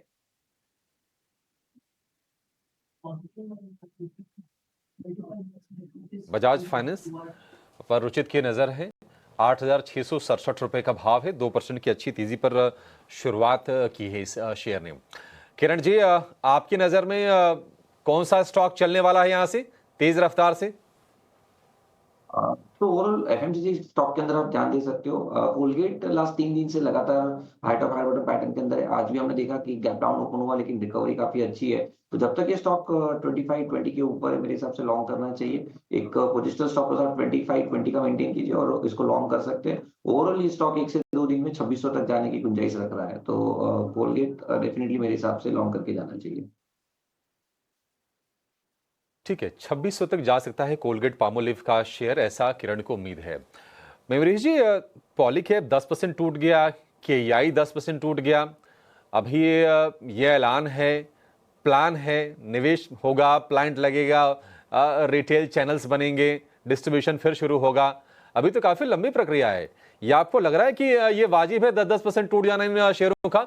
क्योंकि जिस सेगमेंट में ये ऑपरेट करते हैं, भले ही बड़े छोटे पैमाने से शुरू किए, बट ये लीडर्स हैं, दिग्गज हैं ये पॉलीकैब और केआई दोनों के दोनों। ये ओवर रिएक्शन नहीं लग रहा आपको? नहीं, ये काफी बड़ा नीजक रिएक्शन है। और outside what you said Abhishek ji, I think 2 चीजें बहुत इंपॉर्टेंट है। एक, आपका जो एक डीलर डिस्ट्रीब्यूशन नेटवर्क होता है, ये बहुत महत्वपूर्ण होता है। और आपकी pedigree, lot of these players have established their pedigree wires और केबल सेगमेंट में, वो पॉलीकैब हो, केई हो, क्योंकि यहाँ पे जो सेफ्टी मैकेनिज्म्स की जरूरत होती है वेरियस एप्लीकेशंस में, आपका जो एक ट्रैक रिकॉर्ड रहा है और आपकी जो एक ब्रांड पेडिग्री है मार्केट में, इसको रिप्लेस करना आसानी से बहुत इजी नहीं है। आप पेंट्स के लिए एक बार कर सकते हैं, क्योंकि आई थिंक एक वो डिस्क्रिशनरी एक डिसीजन होता है आपका, और उससे कोई सिक्योरिटी का खतरा नहीं होता है। तो कहीं ना कहीं आई थिंक ये सारे सेगमेंट्स में जो एक केटर करते हैं, काफी स्ट्रिंजेंट चेक्स थ्रू गुजरना पड़ता है। Obviously I think company like UltraTech getting into this will also mean that quality standards are maintained, there is no two ways about it. But I think जो एक brand presence इनका है, जैसे मैं कह रहा था, जो एक एस्टैब्लिश्ड नेटवर्क है डीलर्स डिस्ट्रीब्यूटर्स के साथ, both B2B part B2C part में, ये कैसे चेंज हो सकता है और कितना मार्केट शेयर ऑर्गेनाइज प्लेयर से गेन कर सकते हैं once they enter into this space, ये सारी चीजें देखना बहुत बहुत लाजमी होगी। But at this current junction मुझे लगता है एक रिएक्शन आया है, ये थोड़ा एग्जैजरेटेड रिएक्शन है ये सारे स्टॉक्स के। हाँ, थोड़ा सा ज्यादा लग रहा है मुझे भी। 10% टूट जाना, देखते हैं कोई रिकवरी आती है या नहीं आती है, क्या और ये गिरावट बढ़ेगी, देखना होगा इन शेयरों में आगे। हैवेल्स, पॉलीकैब, केईआई, ये तमाम शेयर आज गिरकर कारोबार कर रहे हैं। आरआर काबिल को भी देख लीजिएगा, वो भी इसी सेगमेंट की कंपनी है और उसमें किस तरह का रिएक्शन होगा।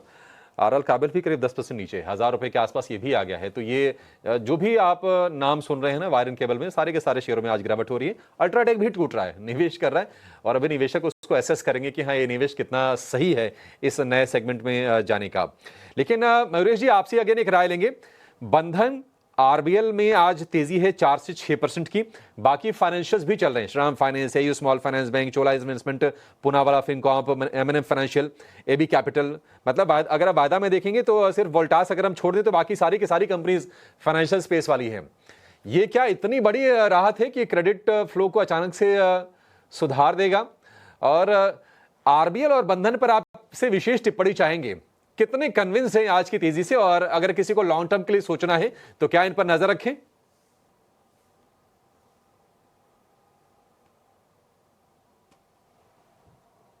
अनम्यूट कीजिए Mayuresh ji. So sorry for this. नहीं, आई थिंक जो बंधन और आरबीआई के साथ एक हिस्टोरिकल इशू रहा है वो है consistency in terms of numbers flow.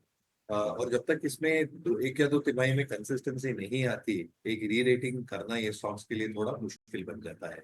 दूसरा, I think for the space as a whole मुझे लगता है, आई थिंक जो क्वालिटी लीडरशिप स्टॉक्स हैं एनबीएफसीज में, इस पे थोड़ा ज्यादा फोकस रखना चाहिए। क्योंकि हम हमेशा देखते हैं विलियम ओनील में, मार्केट्स विद इंडिया में, जब मार्केट्स ऐसे फेज से गुजरता है और जो एक कंसोलिडेशन फेज होता है, प्राइस करेक्शन के बाद एक टाइम करेक्शन, और उसके बाद जब उभर के आते हैं स्टॉक्स, जो लीडरशिप स्टॉक्स होते हैं पर्टिकुलर सेक्टर के लिए, वो फोरफ्रंट पे आते हैं। तो जैसे रुचित ने कहा था, Bajaj finance, I think numbers ठीक ठाक हैं, एक्सपेक्टेशन जो हम मान के रख सकते हैं in terms of their app development, और जो कंसिस्टेंसी है in terms of leveraging on digital mechanisms, ये कॉस्ट टू इनकम रेशियोज को अच्छा खासा नीचे रख सकता है।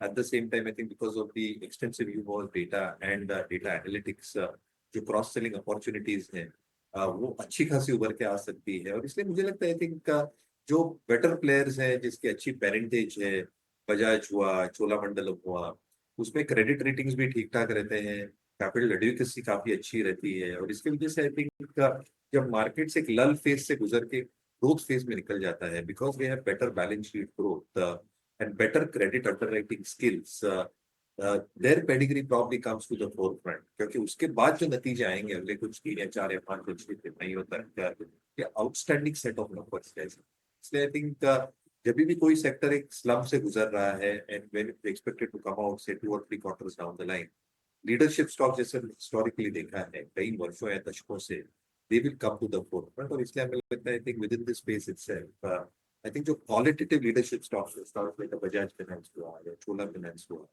ये आपके वॉच लिस्ट पे है। सेकंड थॉट, क्वालिटी फाइनेंस से जुड़े स्टॉक्स पर नजर होनी चाहिए, और बजाज फाइनेंस पर टेक्निकल नजरिया रुचित का और फंडामेंटल टेक मयूरेश की भी मोहर लगती हुई। और 52 हफ्ते के उच्चतम स्तर पर इस वक्त बजाज फाइनेंस का स्टॉक ट्रेड करता हुआ। आरबीआई ने जो risk wait hike roll back किए हैं, बड़ी राहत की खबर Bajaj finance, Shriram finance, L&T finance, banks and finance से जुड़ी तमाम कंपनियों के लिए, और इसी का इम्पैक्ट है जो कि पूरे के पूरे सेक्टर में इस वक्त नजर आ रहा है। बैंक्स फाइनेंशियल्स आउट परफॉर्म करते हुए, और इस वक्त चाहे मिड कैप कैटेगरी देख लीजिए, निफ्टी नेक्स्ट, निफ्टी 500, हर कैटेगरी के लिस्ट ऑफ स्टॉक्स अगर उठाएंगे, सबसे पहले बैंक्स और फाइनेंशियल्स के स्टॉक्स हैं जो कि मेजर कंट्रीब्यूशन मार्केट में दिखा रहे हैं। तो बैंक्स एंड फाइनेंशियल से सबसे ज्यादा सपोर्ट इस वक्त मार्केट को मिल रहा है। On the flip side, wire and cable के स्टॉक्स जो है बुरी तरह पिटते हुए नजर आ रहे हैं। लेकिन इसके अलावा स्टॉक स्पेसिफिक मूव्स आज बाजार में ढेर सारे हैं, और इसी लिस्ट में एसआरएफ का काउंटर भी है, इसे भी पुल अप करना चाहिए। एसआरएफ के स्टॉक में अच्छी खासी मजबूती देखने को मिल रही है। किरण, गुड मॉर्निंग, आपसे राय जानना चाहेंगे। एसआरएफ में एक स्ट्रॉन्ग अप मूव, इस वक्त 3% की तेजी, और ये तेजी जो है इनफैक्ट अपबीट मैनेजमेंट आउटलुक नतीजों के बाद जो आया था उसके ठीक साथ साथ तेजी का दौर शुरू हुआ। इस वक्त भी अगर आप देखेंगे, अब ब्रोकरेज के भी बुलिश स्टांस हैं। जेफरीज की बुलिश रिपोर्ट आई है एसआरएफ पर, अपने रैशनल भी इस रिपोर्ट में सुझाए हैं। टेक्निकली चार्ट्स पर ये जो 2-2.5% की तेजी दिख रही है, यहां से कितना ज्यादा मजबूती के साइंस आपको नजर आते हैं? अगर हम बात करें एसआरएफ की, तो डेली चार्ट के ऊपर जिस तरह से हमें चार्ट पैटर्न देखने को मिल रही है, एक ब्रेकआउट के बाद का रिट्रेसमेंट, और उस रिट्रेसमेंट में से वापस एक फ्रेश ब्रेकआउट देखने को मिल रहा है 20 डेज मूविंग एवरेज के साथ साथ। आप देखो तो पिछले 5 दिन के हाई के ऊपर भी एसआरएफ ट्रेड कर रहा है। तो मेरे हिसाब से करंट मार्केट प्राइस से लॉन्ग जाना चाहिए। एक जो पोजिशनल स्टॉप लॉस है 2800 के नीचे का आप मेंटेन कीजिए। अगर 2800 ब्रेक नहीं होता है, तो देयर आर हाई चांसेस कि आप 3000 तक के टारगेट एसआरएफ में शॉर्ट टाइम में देख सकते हो। तो looks very much promising, one can definitely go long. Position initiate जरूर कर सकते हैं। काफी प्रॉमिसिंग एसआरएफ के चार्ट्स इस वक्त नजर आ रहे हैं। आईटीसी होटल, देवयानी इंटरनेशनल, ये सारे के सारे वो स्टॉक्स हैं जो कि बाजार की शुरुआत के साथ चले और उसके बाद गेन्स जो हैं इस वक्त फ्रिजल आउट होते हुए नजर आ रहे हैं। हालांकि आईटीसी होटल्स में अब भी मजबूती के साइंस हैं। Ruchit, good morning. ऑलमोस्ट 1.5-2% की तेजी है। शुरुआती तेजी हल्की होती हुई जरूर नजर आ रही है, लेकिन अब भी मजबूती कायम है और दिव्यानी इंटरनेशनल लाल निशान में ट्रेड करता हुआ। कोई टेक इन दोनों स्टॉक्स में से किसी एक पर?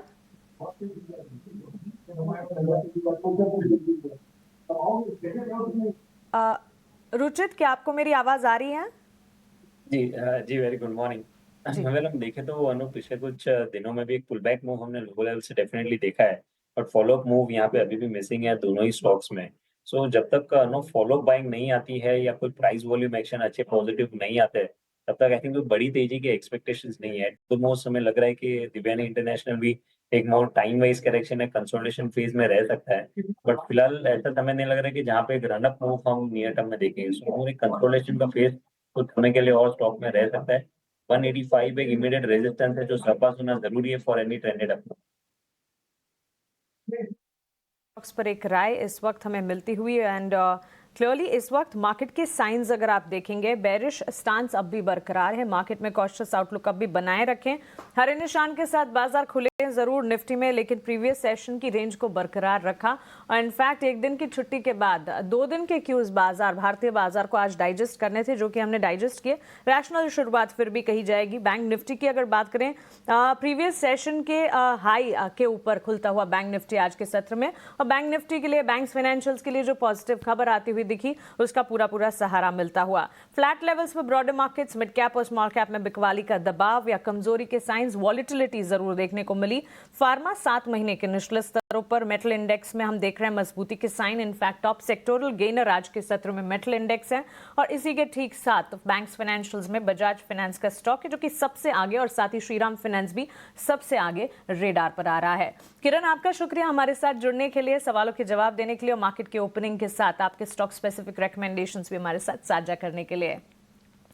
चलिए आगे बढ़ेंगे और अजीत मिश्रा भी पैनल पर हमारे साथ जुड़ गए हैं, उनका भी स्वागत करेंगे, उनसे भी जानेंगे कि मार्केट की शुरुआत वो कैसे देख रहे हैं। अजीत बस तैयार हो रहे हैं, हमारे साथ रेडी होकर जुड़ेंगे। लेकिन इस बीच मयूरेश, गुड मॉर्निंग। आपसे ऑटोमोबाइल सेक्टर पर एक टेक जरूर जानना चाहूंगी, क्योंकि कल फ्राइडे सेशन और उसके बाद मंडे ऑटो बिक्री के आंकड़े भी आएंगे एंड एक ट्रेंड है जिस पर आपका नजरिया मैं जानना चाहूंगी।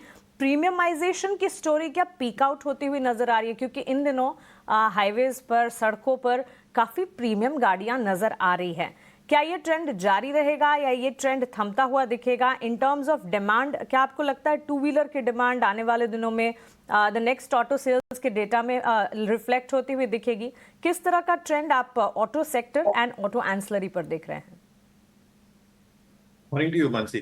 नहीं, 2 चीजें I think even in the slump that we saw पिछले 3 या 4 तिमाहियों में, अगर हम प्रीमियम को डिफाइन करते हैं 20 से 25 लाख के ऊपर की गाड़ियां इन द 4 व्हीलर कॉन्टेक्स्ट, 3 या 4 लाख के ऊपर की गाड़ियां इन द 2 व्हीलर कॉन्टेक्स्ट, यहाँ पे ट्रेंड बिल्कुल बरकरार रहा है। सो कहीं ना कहीं आई थिंक ये पूरा प्रीमियमाइजेशन कॉन्सेप्ट है ऑटो इंडस्ट्री के लिए, ये बरकरार रहने की पहली चीज आई थिंक उम्मीद बरकरार है। क्योंकि अगर स्लम में these figures were maintained, तो जब अच्छे टाइम आएंगे with expectations at some point of time there will be new models coming in, price points काफी attractive रहेंगे, content और features काफी ठीक ठाक रहेंगे compared to the price points, मुझे लगता है enthusiasm काफी बरकरार रहेगा specifically ये space में। दूसरा I think in terms of expectations of what new models can probably do, हम टेस्ला की एंट्री की सुन रहे हैं, जो टेस्ला का बेस मॉडल है मानसी, आज वो बेस मॉडल की कीमत even after the huge tax cut, जो इंपोर्ट ड्यूटी कट हम देख रहे हैं, वो भी काफी महंगा रहने वाला है compare to the better price और the higher price model variant जो काफी डोमेस्टिक कंपनीज बनाती है। जो हायर प्राइस मॉडल है with better features that is even more. तो कैसे ये प्ले आउट होता है ये देखना बहुत लाजमी होगा इंडियन कॉन्टेक्स्ट के लिए। तीसरा आई think in terms of expectations की वॉल्यूम ग्रोथ कैसे रह सकती है, मुझे लगता है आई थिंक जो नए लॉन्चेस आने वाले हैं with lot of new players and existing players अगले कुछ महीनों के लिए, आई थिंक एक प्राइसिंग काफी कॉम्पिटिटिव रहेगी, दूसरा जो फीचर्स के डिस्प्ले है और कंटेंट पर कार है इस पे ज्यादा फोकस दिया रहेगा। इसलिए I think customer is probably going to benefit much more with this competition intensity, क्या इसके वजह से मार्जिन्स पे प्रभाव आएगा काफी OEM प्लेयर्स के लिए? थोड़ा बहुत आ सकता है, but again if that gets compensated in terms of demand, जैसे हम M&M के केस में देखा था, जो नए 2 मॉडल जिन्होंने इंट्रोड्यूस किए थे, इनिशियल रिस्पॉन्स काफी अच्छा रहा है। और मेरे हिसाब से आई थिंक इकोसिस्टम में अभी भी आई थिंक काफी लेटेंट डिमांड है, जो बैकफिल हो सकता है with all these new launches coming through. इसके मद्देनजर मुझे लगता है I think auto shares obviously will look out for all these data points कि नए launches, volume growth, pricing, margin performance कैसे रह सकती है, और इसलिए शायद एक कंसोलिडेशन फेज से गुजरे। बट जो auto ancillary players as an example, I think they can continue doing well purely because of the reasons कि I think OEM तो सर्विसिंग करेंगे ही करेंगे, बट जो रिप्लेसमेंट मार्केट को ये केटर करते हैं, यहाँ प्राइसिंग इनके फेवर में है। एंड ऑब्वियसली आई थिंक जो हम उम्मीद लगाए बैठे हैं in terms of the entire transition from internal combustion engines to electrical platforms, काफी companies are doing this with minimal over leveraging happening on their balance sheet, यानी अच्छा खासा कैश अप्रूवल से एक्सपेंशन या डिवर्सिफिकेशन कर रहे हैं। मुझे लगता है थोड़ा ऑटो एंसिलरीज का एक प्रदर्शन हो सकता है considering compare to auto OEMs at least for the next 2 to 3 quarters। चलिए ऑटो बिक्री के डेटा से ठीक पहले ऑटो सेक्टर में भले कंसोलिडेशन फेज नजर आ सकता है, लेकिन ऑटो एंसिलरीज का दौर जारी रहेगा और इस सेक्टर पर बिल्कुल नजर रहेगी। आने वाले दिनों में बिक्री के आंकड़े भी आते हुए दिखेंगे। इस वक्त मार्केट के सेंटिमेंट्स, NSE के सारे कॉन्ट्रैक्ट्स की मंथली एक्सपायरी का दिन और 22,573 के लेवल्स यानी कि 22,600 के इर्द गिर्द ट्रेड करता हुआ निफ्टी हल्के फुल्के मजबूती के साइंस। इसी तरह की तस्वीर निफ्टी के मुकाबले इन कंपैरिजन बैंक निफ्टी का परफॉर्मेंस जो है बेटर नजर आएगा। ब्रॉडर मार्केट्स में वॉलेटाइल मूव्स हैं और इन वॉलेटाइल मूव्स के लिए आज के सत्र में तो तैयार रहना ही चाहिए। बैंक निफ्टी आउट परफॉर्म करता हुआ करीब 350 अंकों की मजबूती। Major contributors HDFC bank, Bajaj Finance, Axis bank, JSW steel और ICICI बैंक, यानी कि बैंक्स एंड फाइनेंशियल्स का खेमा है जो कि सबसे ज्यादा इस वक्त परफॉर्म करता हुआ बाजार को सपोर्ट करता हुआ। रेलिगेयर ब्रोकिंग के अजीत मिश्रा हमारे साथ जुड़ गए हैं। गुड मॉर्निंग अजीत, कैसे देख रहे हैं बाजार की आज की शुरुआत और ओपनिंग ट्रेड्स आपके क्या होंगे? Good morning Mansi. मानसी देखिए यहाँ पे टोन नेगेटिव है। जस्ट आप बीच बीच में रिस्पाइट देखते हैं। जो दो की सेक्टर्स हैं आपका बैंकिंग और IT, जिसने आउट परफॉर्म किया था, उसमें से अब IT का साथ छूटता हुआ नजर आ रहा है। बैंकिंग अभी भी अपने ग्राउंड को होल्ड करने की कोशिश कर रहा है। एवरी डिप पे आप देखते हैं कहीं ना कहीं आपको बाइंग इंटरेस्ट इमर्ज होते हुए नजर आता है। जैसे कि आज के सेशन में भी हम देख रहे हैं कि बैंकिंग बहुत क्लियरली आउट परफॉर्म कर रहा है। तो देखिए टोन नेगेटिव है, इसको आप केवल डिले कर सकते हैं क्योंकि बाकी ज्यादातर सारे सेक्टर्स आपको नेगेटिव साइड पे ही नजर आएंगे। तो ये एक बेसिकली फैक्टर ये है कि जो पेस ऑफ डिक्लाइन है वो रिड्यूस हो गया है आज, क्योंकि आपकी मंथली एक्सपायरी है, 22,500 का जोन है, वो पिछले 2 सेशन से डिपेंड करने की कोशिश कर रहे हैं। तो वो मुझे लगता है कि आज के सेशन में भी वो डिपेंड होना चाहिए। अपसाइड पे एक बार को आपको 650-700 का जोन दोबारा मिलता है, वहां पे शॉर्टिंग अपॉर्चुनिटी रहेगी। तो बेसिकली पोजिशनल के सेलोनाइज मार्केट है, इसमें कोई डाउट नहीं है। वहीं पे अगर आप बात करें स्टॉक स्पेसिफिक, यहाँ पे देखिए आपको दोनों ही साइड पे अपॉर्चुनिटीज मिल रही हैं। खासतौर से अगर आप देखेंगे बैंकिंग फाइनेंशियल्स में बहुत सारे स्टॉक्स हैं जो कि अच्छा परफॉर्म कर रहे हैं, अपने रिकॉर्ड हाइज के पास हैं। उसके अलावा भी आप देखेंगे तो बहुत सारे पॉकेट्स हैं with in the F&O universe, जहाँ पे कि आप लॉन्ग साइड की पोजीशन देख सकते हैं। तो वो देखते हुए देखिए चोला फाइनेंस जो कि आज बजिंग है, एक रेंज ब्रेकआउट देखने को मिला है, अपने मेजर एवरेजेस के पास कंसोलिडेट करके इसने एक ये ब्रेकआउट देखा है। तो 1490 तक के लेवल्स एंटिसिपेटेड है कि यहाँ पे आपको नियर टर्म में देखने को मिल जाएंगे। 1400 के स्टॉप लॉस के साथ चोला फाइनेंस को लॉन्ग करने की रिकमेंडेशन होगी। वहीं पे ONC बास्केट थोड़ा सा मुझे लगता है फिजल आउट होता हुआ और नजर आएगा। वहां पे BPCL जिसने कि अभी एक रेंज को ब्रेक किया है ऑन द डाउन साइड, यहाँ पे 235 तक के लेवल्स एंटिसिपेटेड है कि नियर टर्म में आपको देखने को मिल जाए। तो यहाँ 252 के स्टॉप लॉस के साथ शॉर्टिंग की रिकमेंडेशन होगी। ठीक है, ये कुछ अलग अलग स्टॉक्स आपको मिल रहे हैं। जरा एक बार आज ये और चेक कर लेते हैं कि कहाँ पे लॉन्ग पोजीशंस बन रही है सिस्टम में। वैसे मैं आपको एडवांस डिक्लाइन की रेशियो एक बार वापस से दिखाना चाहता हूँ। करीब 60 शेयर हैं लॉन्ग और कवरिंग है सिर्फ 11 शेयरों में, यानी कि 60 और 11 कितने हो गए, 70-72 शेयर ही दिखने चाहिए बस, इससे एडवांसेस नहीं आएंगे। 66 शेयर हैं, कुछ एडजस्टमेंट्स हैं इसके अंदर, ठीक है। और अभी भी शॉर्ट की संख्या ज़्यादा है। आप F&O में हिस्सा में देख रहे होंगे 150 शेयर तो शॉर्ट में है और इसमें पता कितने शेयर, 23 शेयर अनवाइंडिंग के अंदर है। यानी कि इतना ख़राब होने पर भी अभी भी अनवाइंडिंग रुक नहीं रही है और ये डेरिवेटिव एक्सपायरी है, उसके बावजूद भी सौरों की अनवाइंडिंग्स हो रही हैं। और अगर ये शॉर्ट कवरिंग में हो रहा होता ना, तब भी मैं अब कहता कि चलो यार शॉर्ट्स कवर हो रहे हैं, मार्केट तो चल रहा है, मार्केट तो नहीं चल रहा, बल्कि सौदों का अनवाइंडिंग और वापस शॉर्टिंग हो रही है। और ये शॉर्टिंग इस कॉन्ट्रैक्ट में नहीं होगी, पक्की सी बात है। कोई आज के लिए शॉर्ट करेगा ही नहीं, वो अगले मंथ के कॉन्ट्रैक्ट में होगी। इसलिए higher the roll over and lose the market, ये और परेशान करेगा आपको आगे जाके मार्च सीरीज़ के अंदर। इसलिए इस बार का रोल ओवर भी कोई एक्साइटमेंट नहीं जगा रहा है। और आप देखो कि 50-60 पॉइंट भी आपके पास अगर तेज़ी आ जाती है ना, तो उसके बावजूद भी मार्केट के अंदर कुछ बढ़त दिख नहीं रही है। बट एनी हाउ कुछ शेयर्स और चेक कर लेते हैं जहाँ पे लॉन्ग साइड की कुछ पोजीशंस बन रही है। एक बार ज़रा देख के आपको मैं बताता हूँ। अजीत सर, पहले आपसे पता करूँगा, आरबीएल बैंक ठीक लग रहा है क्या आपको? आरबीएल एयू दोनों बढ़िया चल रहे हैं आज तो। देखिए, आरबीएल बैंक डिब्बी काफी मेजर कंसोलिडेशन के दौर से गुजर रहा है। हम सबको पता है कि बंधन बैंक, आरबीएल बैंक ये काफी लंबे टाइम के अंडर परफॉर्मेंस झेल चुके हैं। बट ब्रॉडली अगर आप देखेंगे तो पिछले करीब 6 महीने में एक रेंज जो इसने डेवलप की है करीब 175 से लेकर 145 तक की, तो अब इसके अपर बैंड के पास ये अटेम्प्ट करने की कोशिश कर रहा है। जिस तरीके से आज देख रहे हैं बैंकिंग फाइनेंशियल्स में, हो सकता है कि आज शायद आज के सेशन में या कल के सेशन में एक बार आपको 172-75 तक के लेवल्स देखने को मिल जाए। यहाँ पे 161 के स्टॉप लॉस के साथ रिस्क टू रिवॉर्ड 1:1.5 का है, तो अगर आप कंफर्टेबल हैं डेफिनेटली आप यहाँ पे लॉन्ग जा सकते हैं। ठीक है, पॉइंट टेकन है सर। अब नरेश मेरानी भी मेरे साथ जुड़ चुके हैं, उनका भी करते हैं स्वागत। नरेश भाई शुक्रिया, थैंक यू वेरी मच समय देने के लिए। आज के शेयर्स कौन से सर आपके? दो स्टॉक्स रहेंगे, एक ब्रेकआउट पे और एक से ओवरसोल्ड में। सबसे पहले बाई रहेगा कोलगेट, जहाँ पे एक करेक्शन आ चुका है 3800 प्लस से 2500 तक। लास्ट 2 दिन में एक ओवरसोल्ड बाउंस दिखाई दे रहा है। स्टॉप लॉस होगा 2480, टारगेट होगा 2650 का।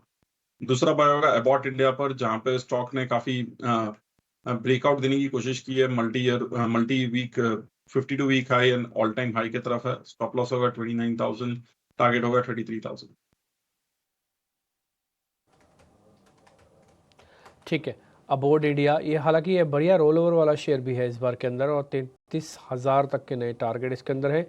और रिस्क रिवॉर्ड काफ़ी अच्छा है, 800 साढ़े 800 रुपये जाएंगे, 2-2,500 रुपये आएंगे।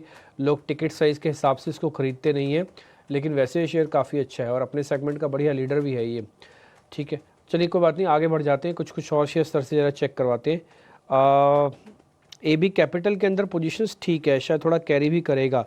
नरेश, एक बार ज़रा AB कैपिटल चेक करोगे आप? स्टॉक में काफी गिरावट आई है, जो काफी एनबीएफसीज के साथ हुआ है। स्टॉक वही भाव पे है जो ऑलमोस्ट 2 साल पहले था। 240 से लेकर 150 तक का करेक्शन हो चुका है। लास्ट थोड़े दिनों का जो टॉप है 160 का, वहां तक एक रीटेस्ट हो सकता है 160-62, और उसके ऊपर सस्टेन करता है तो एक ब्रेकआउट मूव और एक short term bottom in place हो जाएगा। So overall buy on dips है, स्टॉप लॉस बिलो 152। ठीक है, आज BSE के अंदर गिरावट है करीब 4% के आसपास की। नरेश, जरा ये भी आप चेक करना, ये गिरावट एक्सटेंड होगी क्या, क्योंकि वॉल्यूम के साथ टूट रहा है BSE। BSE में अगर हम देखें तो लास्ट 3 टाइम 5900 6000 से रिवर्सल हुआ है, और जो नीचे का सपोर्ट है वो 5000 का है, तो वहां तक का एक डाउन साइड तो दिखाई देता है। और उसके अगर नीचे रहता है तो एक मेजर ट्रेंड चेंज हो जाता है। और स्टॉक ने काफी आउट परफॉर्म किया है, काफी मूव किया लास्ट 6 महीने में compare to the market. So short term top out तो हो गया, momentum on the down side 5000 के नीचे शुरू हो। ठीक है, एक और शेयर आप जरा चेक कर लीजिए, लास्ट शेयर ही मैं पूछ रहा हूँ आपसे, वो है VBL, Varun beverages. Last session में भी करीब 3-3.5% नीचे था, वॉल्यूम हाई था, आज भी हाई वॉल्यूम है, करीब 3% नीचे है। VBL, Varun beverages sir. इसने एक ब्रेकडाउन दिया था 540 के नीचे, फिर एक रीटेस्ट, एक नेक्स्ट टाइम फिर से ब्रेकडाउन दिया, तो ट्रेंड चेंज पूरा हो चुका है। अभी फर्दर ब्रेकडाउन 450 के नीचे हो सकता है, तो जब तक ये 500 के ऊपर नहीं आता ट्रेंड वीक ही रहेगा, और 450 के नीचे और भी सेलिंग आ सकता है। ठीक है, पॉइंट टेकन है सर। और कुछ खास अभी तो देखने को भी नहीं मिल रहा मार्केट के अंदर। चलिए, अब एक शेयर मेरे को और अजीत सर से पता करना है, मेरी तरफ से लास्ट शेयर होगा।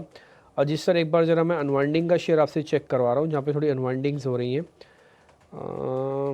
उसमें PVR INX का शेयर है, आप दिखाएंगे एक बार ज़रा फ्यूचर वाली प्लेट भी दिखाना PVR INX की। और ये अच्छा नहीं है PVR के लिए भी, क्योंकि 1000 के नीचे भी है और वॉल्यूम के साथ टूट रहा है। एक बार ज़रा दिखा दीजिए PVR INX। अजीत सर, इस पर एक बार आपकी रिकमेंडेशन।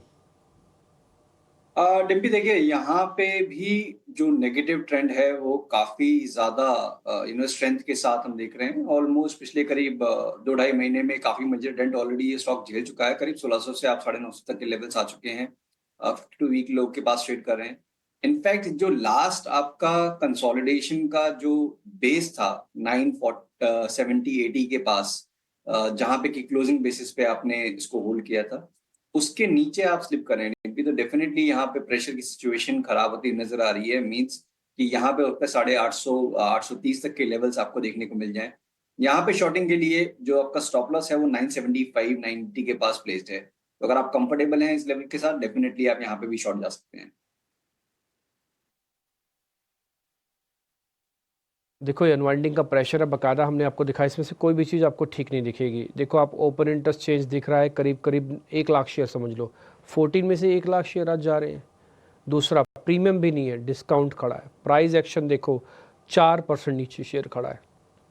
तो ना प्राइस अच्छा, ना ओपन इंटरेस्ट अच्छा, ना प्रीमियम डिस्काउंट में से शेयर अच्छा, ब्रेकडाउन और हुआ पड़ा है। अनवाइंडिंग की पोजीशंस खड़ी है ऑन डेरिवेटिव एक्सपायरी वाले दिन। तो आप इसी से अंदाज़ा लगा लीजिए कि अगर कोई गेस्ट ये कह दे कि और भी शेयर टूट सकता है तो हैरानी नहीं होगी। मेरे को तो बिल्कुल हैरानी नहीं हो रही, क्योंकि कुछ भी ठीक नहीं दिख रहा मेरे को इसमें से। ठीक है, कोई बात नहीं, लेकिन फिर भी कुछ एक और शेयर्स भी हैं जो मेरे सहयोगियों के पास हैं, वो आपसे कार्यक्रम में आगे बढ़ा रहे हैं और वो पूछ रहे हैं हमारे दोनों मेहमानों से क्वेश्चन। तो वायर और केबल वाली कंपनीज में डिम्पी हम देख रहे हैं कि गिरावट बढ़ती जा रही है और केआई पॉलीकैब में जो 10% का सर्किट है वो खुल गया है, जो कि एफएनओ के स्टॉक्स में कोई सर्किट होता नहीं है। पॉलीकैब 14-15% नीचे, केआई में भी उतनी ही गिरावट। तो ये गिरावट थमती हुई नहीं दिख रही है। हैवेल्स की बात करें 7.5% के आसपास की गिरावट वहां पर है और बाकी भी आरआर काबिल समेत जो बाकी वायर एंड केबल वाली कंपनी है वहां पर थोड़ा घबराहट का माहौल जरूर है। हालांकि हमारे सहयोगी चैनल 80 नाउ पर अभी केआई का मैनेजमेंट जुड़ा था, उन्होंने भी कहा कि वो बिल्कुल उनको कोई डर नहीं लग रहा है। कैश रिजर्व भले ही अल्ट्राटेक के पास है, लेकिन उनके पास कॉस्ट का एडवांटेज है और प्लांट सेटअप करने में 3 से 5 साल लग जाएंगे अल्ट्राटेक को। ब्रांड को बिल्ड करने में करीब 5 से 7 साल का समय लगेगा और जो सीमेंट का जो डिस्ट्रीब्यूशन चैनल है वो वायर और केबल के लिए काम नहीं आ गया, क्योंकि अलग तरह का मार्केट है और काफी फ्रेगमेंटेड है। उसमें अपनी पैठ बना पाने में अल्ट्राटेक को थोड़ी मुश्किलें होंगी। तो ये सारे के सारे शेयर गिरावट के शिकार जरूर हुए। अल्ट्राटेक का शेयर भी कमजोर है, क्योंकि एक नए वर्टिकल में, नए सेगमेंट में कंपनी बड़ा निवेश कर रही है 1800 करोड़ रुपए का, और शेयर में हम 5% की भारी भरकम गिरावट आज के सत्र में देख रहे हैं। ये आप लेकिन दूसरी तरफ बंधन, आरबीएल जैसे शेयर में तेज रफ्तार हम देख रहे हैं। एक शेयर ऑटो पैक से डिस्कस करना चाहेंगे अजीत आपके साथ, वो है बजाज ऑटो का। 2% की गिरावट बजाज में है और हम देख रहे हैं कि हीरो मोटो में भी 1.5% के आसपास से गिरावट है। क्या गिरावट और डीप होती हुई आपको दिख रही है इन शेयरों में? बिल्कुल अभिषेक, देखिए यहाँ पे ऑटो पैक को अगर आप देखेंगे तो आपको बिल्कुल एक डाइवर्ज मूव नजर आएंगे। जैसे कुछ एक स्टॉक्स है जो कि काफी अच्छा परफॉर्म कर रहे थे, जैसे कि मारुति, आपका आयशर, जहाँ पे अच्छी परफॉर्मेंस है, वहीं पे ये लगातार गिरावट का दौर बजाज ऑटो, हीरो मोटोको में जारी है। आज के सेशन में क्या नेगेटिव हुआ है बजाज ऑटो में कि जो कि इसका प्रीवियस स्विंग लो था करीब करीब 8290 का, आज उसको इसने ब्रेक कर दिया। तो ये एक अच्छा साइन नहीं है, बिकॉज आपने एक रिकवरी का अटेम्प्ट दिखाया, आपने मेजर एवरेजेस को रीटेस्ट किया, दोबारा से आप फिर अपने नेगेटिव टोन को कंटिन्यू कर रहे हैं। तो ये देखते हुए पॉसिबिलिटी है कि जो नेक्स्ट मेजर सपोर्ट आएगा वो करीब आपका यहाँ 7900 के जोन तक स्लिप करता हुआ शायद आपको स्टॉक नजर आ जाए। तो यहाँ पे शॉर्टिंग की अपॉर्चुनिटी बनती है। छोटा सा स्टॉप लॉस रहेगा 8370 का, उसके साथ आप यहाँ पे शॉर्ट पोजीशंस बना सकते हैं। ठीक है, शॉर्ट पोजीशन आप बना सकते हैं इसमें। प्रेस्टीज में हम देख रहे हैं कि 3% के आसपास की गिरावट है। नरेश जी, प्रेस्टीज जरा चेक कीजिए। भैया निचले स्तर पर आ गया है और लगातार हम देख रहे हैं कि 1400 सवा 1400 रुपए के भाव से ये शेयर गिर रहा है। अब तो 1150 का भाव हो गया। सपोर्ट्स के आसपास है या फिर और गिरेगा अभी शेयर ये? अगर हम देखें 2024 के स्टार्ट में 1000 से 1050 का मेजर सपोर्ट था, वहां से स्टॉक ऑलमोस्ट डबल हो गया था। तो अब करेक्शन भी 40-45% टॉप से हो चुका है। यहाँ से ज्यादा डाउनसाइड नहीं है। 1050 से 1100 के आसपास सपोर्ट मिलना चाहिए और वहां से बाउंस बैक होना चाहिए। बट ओवरऑल ट्रेंड अभी भी वीक है, रिवर्सल को टाइम। ठीक है, ट्रेंड अभी भी वीक है, थोड़ा सा वेट करना होगा आपको इन शेयरों में। लेकिन जो माइक्रो फाइनेंस कंपनीज हैं वहां पर भी अच्छी बाइंग है। क्रेडिट एक्सिस ग्रामीण करीब 11% ऊपर आज कारोबार कर रहा है। माइक्रो फाइनेंस वाली ही कंपनी हुआ करती थी बंधन, जो कि बाद में बैंक बन गया। बंधन बैंक में 6.5% के आसपास की तेजी हम देख रहे हैं। इनका रिटेल पोर्टफोलियो और MFI वाला जो पोर्टफोलियो वो बड़ा है, इसके चलते शेयर में हम तेजी देख रहे हैं। श्रीराम फाइनेंस, चोला फाइनेंस, ये तमाम शेयर, उज्जीवन आज आपको ऊपर कारोबार करते हुए दिखाई देंगे। लेकिन अब व्यू चाहिए आपसे अजीत AB कैपिटल को लेकर, जरा बताइए कैसा लग रहा है आपको शेयर ये? अभिषेक देखिए, काफी मेजर करेक्शन ये स्टॉक भी झेल चुका है, जो कि इसके प्रीवियस लोज थे in the month of December 2023। उन्हीं लेवल्स को रीटेस्ट करने के बाद अब थोड़ा सा कंसोलिडेशन का एक टोन नजर आ रहा है, बट स्टॉक अभी भी अपने शॉर्ट टर्म एवरेजेस के नीचे है। तो जो मोमेंटम रीगेन करने के लिए करीब 161 के ऊपर जब ये निकलेगा, तब एक डिसाइसिव कवरिंग की पॉसिबिलिटी बन सकती है, जो कि स्टॉक करीब 170 तक ले जाए। तो अगर आपके पास एग्जिस्टिंग कोई पोजीशन है, आप बने रह सकते हैं। अभी जो इमीडिएट लो था करीब 152 के पास का, उसका स्टॉप लॉस रखते हुए फ्रेश बाइंग की रिकमेंडेशन होगी 161 के ऊपर। जब आप क्रॉस कर दें तब आप यहाँ पे बाय करें 155 के स्टॉप लॉस के साथ 170-75 तक के पोजीशनल टारगेट के लिए। ठीक है, 175 तक के पोजीशनल टारगेट AB कैपिटल के लिए होल्ड करने की सलाह है। 152 रुपए के स्टॉप लॉस के साथ। स्टॉप लॉस बेहद नजदीक है, सिर्फ 5 रुपए नीचे का स्टॉप लॉस अजीत आपको दे रहे हैं। आज हम देख रहे हैं कि कूलिंग वाली जो कंपनीज हैं वहां पर ठीक ठाक बाइंग है। ब्लू स्टार में हालांकि कमजोरी है, लेकिन वोल्टास में करीब 2.5% के आसपास की तेजी हम देख रहे हैं। वोल्टास ने करेक्शन भी बहुत बड़ा फेस किया है नरेश जी। 1900 रुपए के आसपास के भाव थे, वहां से गिरते गिरते गिरते देखिए ये 1300 रुपए के नीचे था, आज तो खैर ऊपर आया है। और इस बार उम्मीद ये की जा रही है कि गर्मियां थोड़ी ज्यादा पड़ेंगी। मुंबई में जो लोग हैं वो तो हीट फेस करने लगे हैं, 38 डिग्री के आसपास टेम्परेचर वहां पहुंच गए हैं। क्या ये सही टाइम है वोल्टास को बाय करने का, या फिर इस सेगमेंट में कोई और शेयर आपको अच्छा लग रहा हो वही बता सकते हैं आप?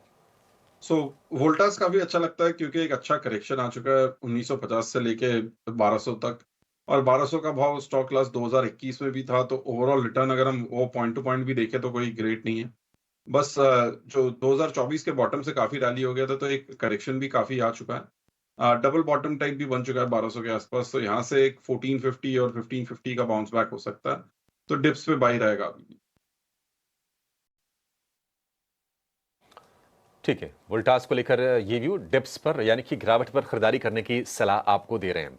लेकिन एक बड़ी खबर आ रही है इंश्योरेंस को लेकर। इंश्योरेंस प्रीमियम पर GST घटाने को लेकर बीमा कंपनियों और IRDAI की डिपार्टमेंट ऑफ फाइनेंशियल सर्विसेज के बीच बैठक हुई है। इस बैठक में क्या नतीजा निकला है, ये बताने के लिए हमारे सहयोगी अनुराग शाह जुड़ गए हैं, जो कि इंश्योरेंस को बहुत ही करीब से ट्रैक करते हैं। अनुराग, बताइए क्या जानकारी है आपके पास? इंश्योरेंस इंडस्ट्री से जुड़ा हुआ बड़ा डेवलपमेंट है।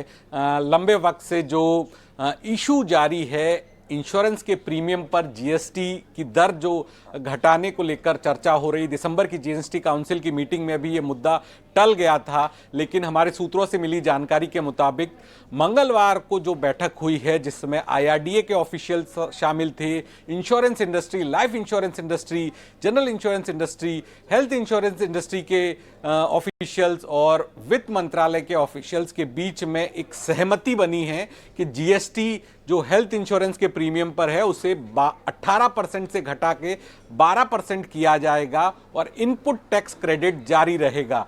दिसंबर में GST काउंसिल की मीटिंग में GST की दर को 5% करने या फिर 0% करने की भी बात की गई थी, लेकिन उसमें इंश्योरेंस कंपनियों को इनपुट टैक्स क्रेडिट नहीं मिलता और इंश्योरेंस कंपनियों ने कहा था कि वो इसका फायदा जो है वो पॉलिसी होल्डर को नहीं दे पाएंगे। तो अभी जो सहमति बनी है उसके बाद इंश्योरेंस कंपनियां राजी हो गई है कि जो भी दरों में कमी होगी उसका फायदा जो है पॉलिसी होल्डर्स को पास ऑन किया जाएगा।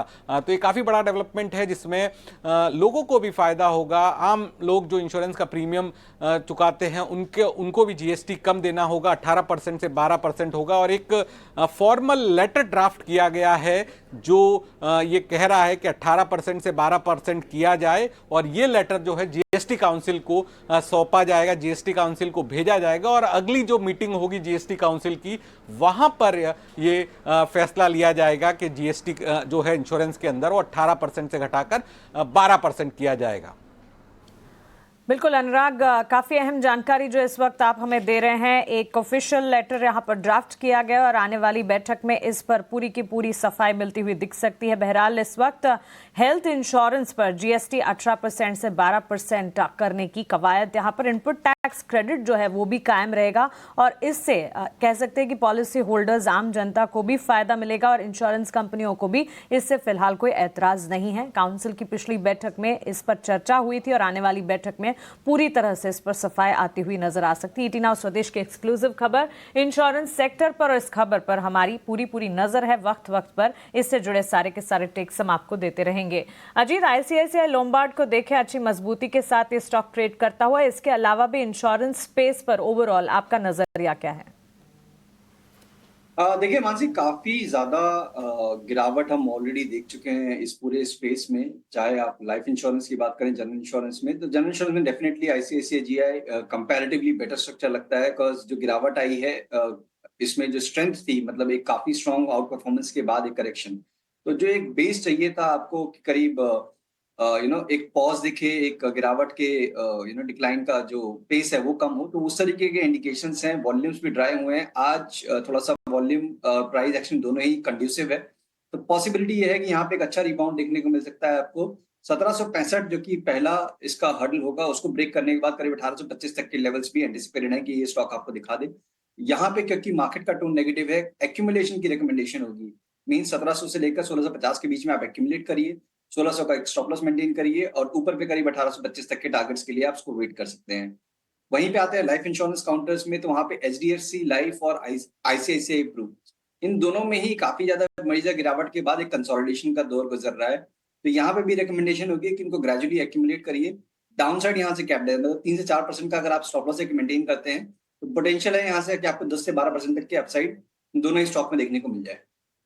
Okay, so life insurance space पर एक नज़रिया, एक्यूमुलेशन की अपॉर्चुनिटीज़ मिलती रहेगी और इन अपॉर्चुनिटीज़ पर बिल्कुल गौर करना चाहिए। लेकिन एक नज़र बाजार पर भी होनी चाहिए क्योंकि इस वक्त बाजार में कमज़ोरी के साइंस हावी होते हुए हम देख रहे हैं बिकवाली हावी होती हुई। सेंसेक्स में करीब 250 अंकों की गिरावट आप पाएंगे, वहीं निफ्टी करीब 100 अंक फिसलता हुआ इस वक्त ऊपर के स्तर से 22,540 के लेवल्स पर 22,600 के इर्द गिर्द ये घूम रहा था। इस वक्त हम देख रहे हैं कमज़ोरी जो है और ज़्यादा गहराती हुई। बैंक निफ्टी पर भी एक बार नजर होनी चाहिए। बैंक एंड फाइनेंशियल से इस वक्त आज के सत्र में परफॉर्मेंस जरूर हम देख रहे थे, लेकिन इस वक्त मार्केट में जो सेंटिमेंट्स कमजोरी के नजर आ रहे हैं, क्या यही सेंटिमेंट बैंक निफ्टी में भी है? जी नहीं। इस वक्त जहां 350 अंकों की मजबूती थी, 275 300 अंकों की मजबूती है, लेकिन बैंक निफ्टी बेंचमार्क्स और ब्रॉडर मार्केट्स के मुकाबले इस वक्त भी आउट परफॉर्म करता हुआ।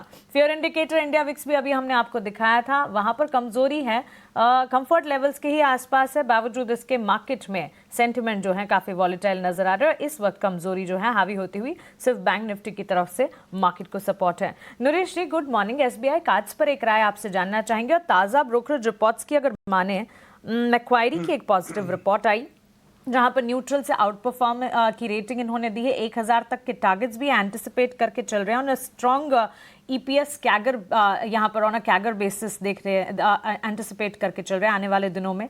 सालाना आधार पर करीब 40% कैगर बेसिस पर ईपीएस भी नजर आ सकता है और कई सारे ट्रिगर्स एंड फैक्टर्स भी इसमें दिखाए गए हैं। इस वक्त 2% की तेजी है। एसबीआई कार्ड्स क्या 1000 तक जाता हुआ आप देख रहे हैं? टेक्निकली चार्ट्स क्या कहते हैं? टेक्निकली काफी आउट परफॉर्मर रहा है और अगर हम देखें तो 820 का टॉप था अगस्त सितंबर में, रफली यहीं से एक डाउन ट्रेंड भी शुरू हुआ था लास्ट ईयर और कंसोलिडेशन फेज चल रहा था 670 से लेके 800 तक। अब वो ब्रेकआउट हो चुका है, ब्रेकआउट के बाद 870 तक गया, रीटेस्ट भी हो चुका है। अब ये कंसोलिडेट कर सकता है 800 से 870 में, बट इवेंचुअली जा सकता है 930 से 1000 रुपए तक। ट्रेंड चेंज हो चुका है स्टॉक में, तो बाय ऑन डिप्स रहेगा 810 के स्टॉप लॉस के साथ। ट्रेंड बदलता हुआ, गिरावट में खरीदारी के मौके एसबीआई कार्ड्स पर इस वक्त मिलते हुए ब्रोकरेजेस की भी बुलिश रिपोर्ट है और इस बीच टेक्निकली भी हमारे टेक्निकल एक्सपर्ट की मोहर लगती हुई उनका भी भरोसा एसबीआई कार्ड्स पर बनता हो। 1000 तक के targets on a short term basis anticipate जरूर किए जा सकते हैं, मानना है मैक्वायरी की पॉजिटिव ब्रोकरेज रिपोर्ट का। इस वक्त बाजार का हाल अगर आप देखेंगे, सेक्टर स्पेसिफिक बाजार में फाइनेंशियल सर्विसेज, बैंक्स और मेटल्स, ये तीन कह सकते हैं 2 सेक्टर्स हैं, बैंक्स, फाइनेंस एंड मेटल्स, जो कि बाजार को संभालने का काम कर रहे हैं।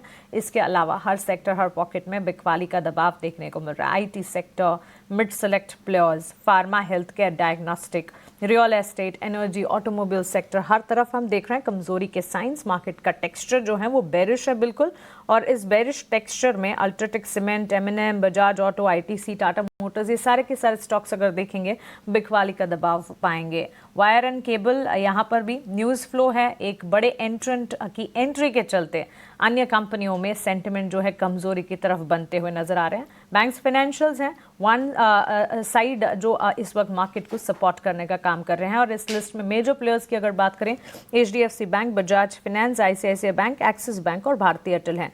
अजीत, एक राय आपसे श्रीराम फाइनेंस पर जरूर जानना चाहेंगे। ये स्टॉक लगातार वॉलेटाइल मार्केट्स में भी कामकाज करता है, परफॉर्म करता है। आज तो ऑफकोर्स पूरा का पूरा खेमा सेंटिमेंट पॉजिटिव दिखा रहा है, लेकिन श्रीराम फाइनेंस के पिछले चार्ट्स भी देखेंगे, काफी दिनों से स्टॉक में movement on a positive side है। बिल्कुल, देखिए यहाँ पे जो हम एक ट्रेंड देख रहे हैं कि कुछ एक स्टॉक्स जिन्होंने कि ओवरऑल मार्केट में आउट परफॉर्मेंस दी है, इस डिक्लाइन में भी आउट परफॉर्मेंस दी है, उसमें श्रीराम फाइनेंस एक स्टॉक है जो कि अगर आप देखेंगे कि जनवरी मंथ के मिड में एक लो लग गया था, उसके बाद से यहाँ पे एक पॉजिटिव ट्रेंड है जो कंटिन्यू होता हुआ चल रहा है। स्टॉक अपने मेजर एवरेजेस, सारे ही मेजर एवरेजेस के ऊपर ट्रेड कर रहा है। आज जैसे कि पूरे सेक्टर में तेजी है तो इसमें इसका पार्टिसिपेशन है, तो ओवरऑल इंडिकेशन पॉजिटिव है कि यहाँ पे आपको 620 625 तक के लेवल्स देखने को मिल जाए पोजिशनली। तो यहाँ पे मेरी रिकमेंडेशन होगी कि लॉन्ग पोजीशंस आप बना के चलिए 580 के एक स्टॉप लॉस के साथ। ओके, तो चलिए श्रीराम फाइनेंस पर ये राय पॉजिटिव स्टांस है, और पॉजिटिव स्टांस बरकरार रहने की भी उम्मीद है। करीब 3% 4% की तेजी आज के सत्र में भी देखने को मिल रही है, और पिछले सेशंस की भी अगर बात करें सेंटिमेंट्स काफ़ी पॉजिटिव हैं। बाजार पर विस्तार से अंशुल सहगल के साथ फंडामेंटल टेक आउटलुक पर भी बातचीत होगी। नरेश जी, अजीत जी, आपका शुक्रिया हमारे साथ जुड़ने के लिए, लेकिन 10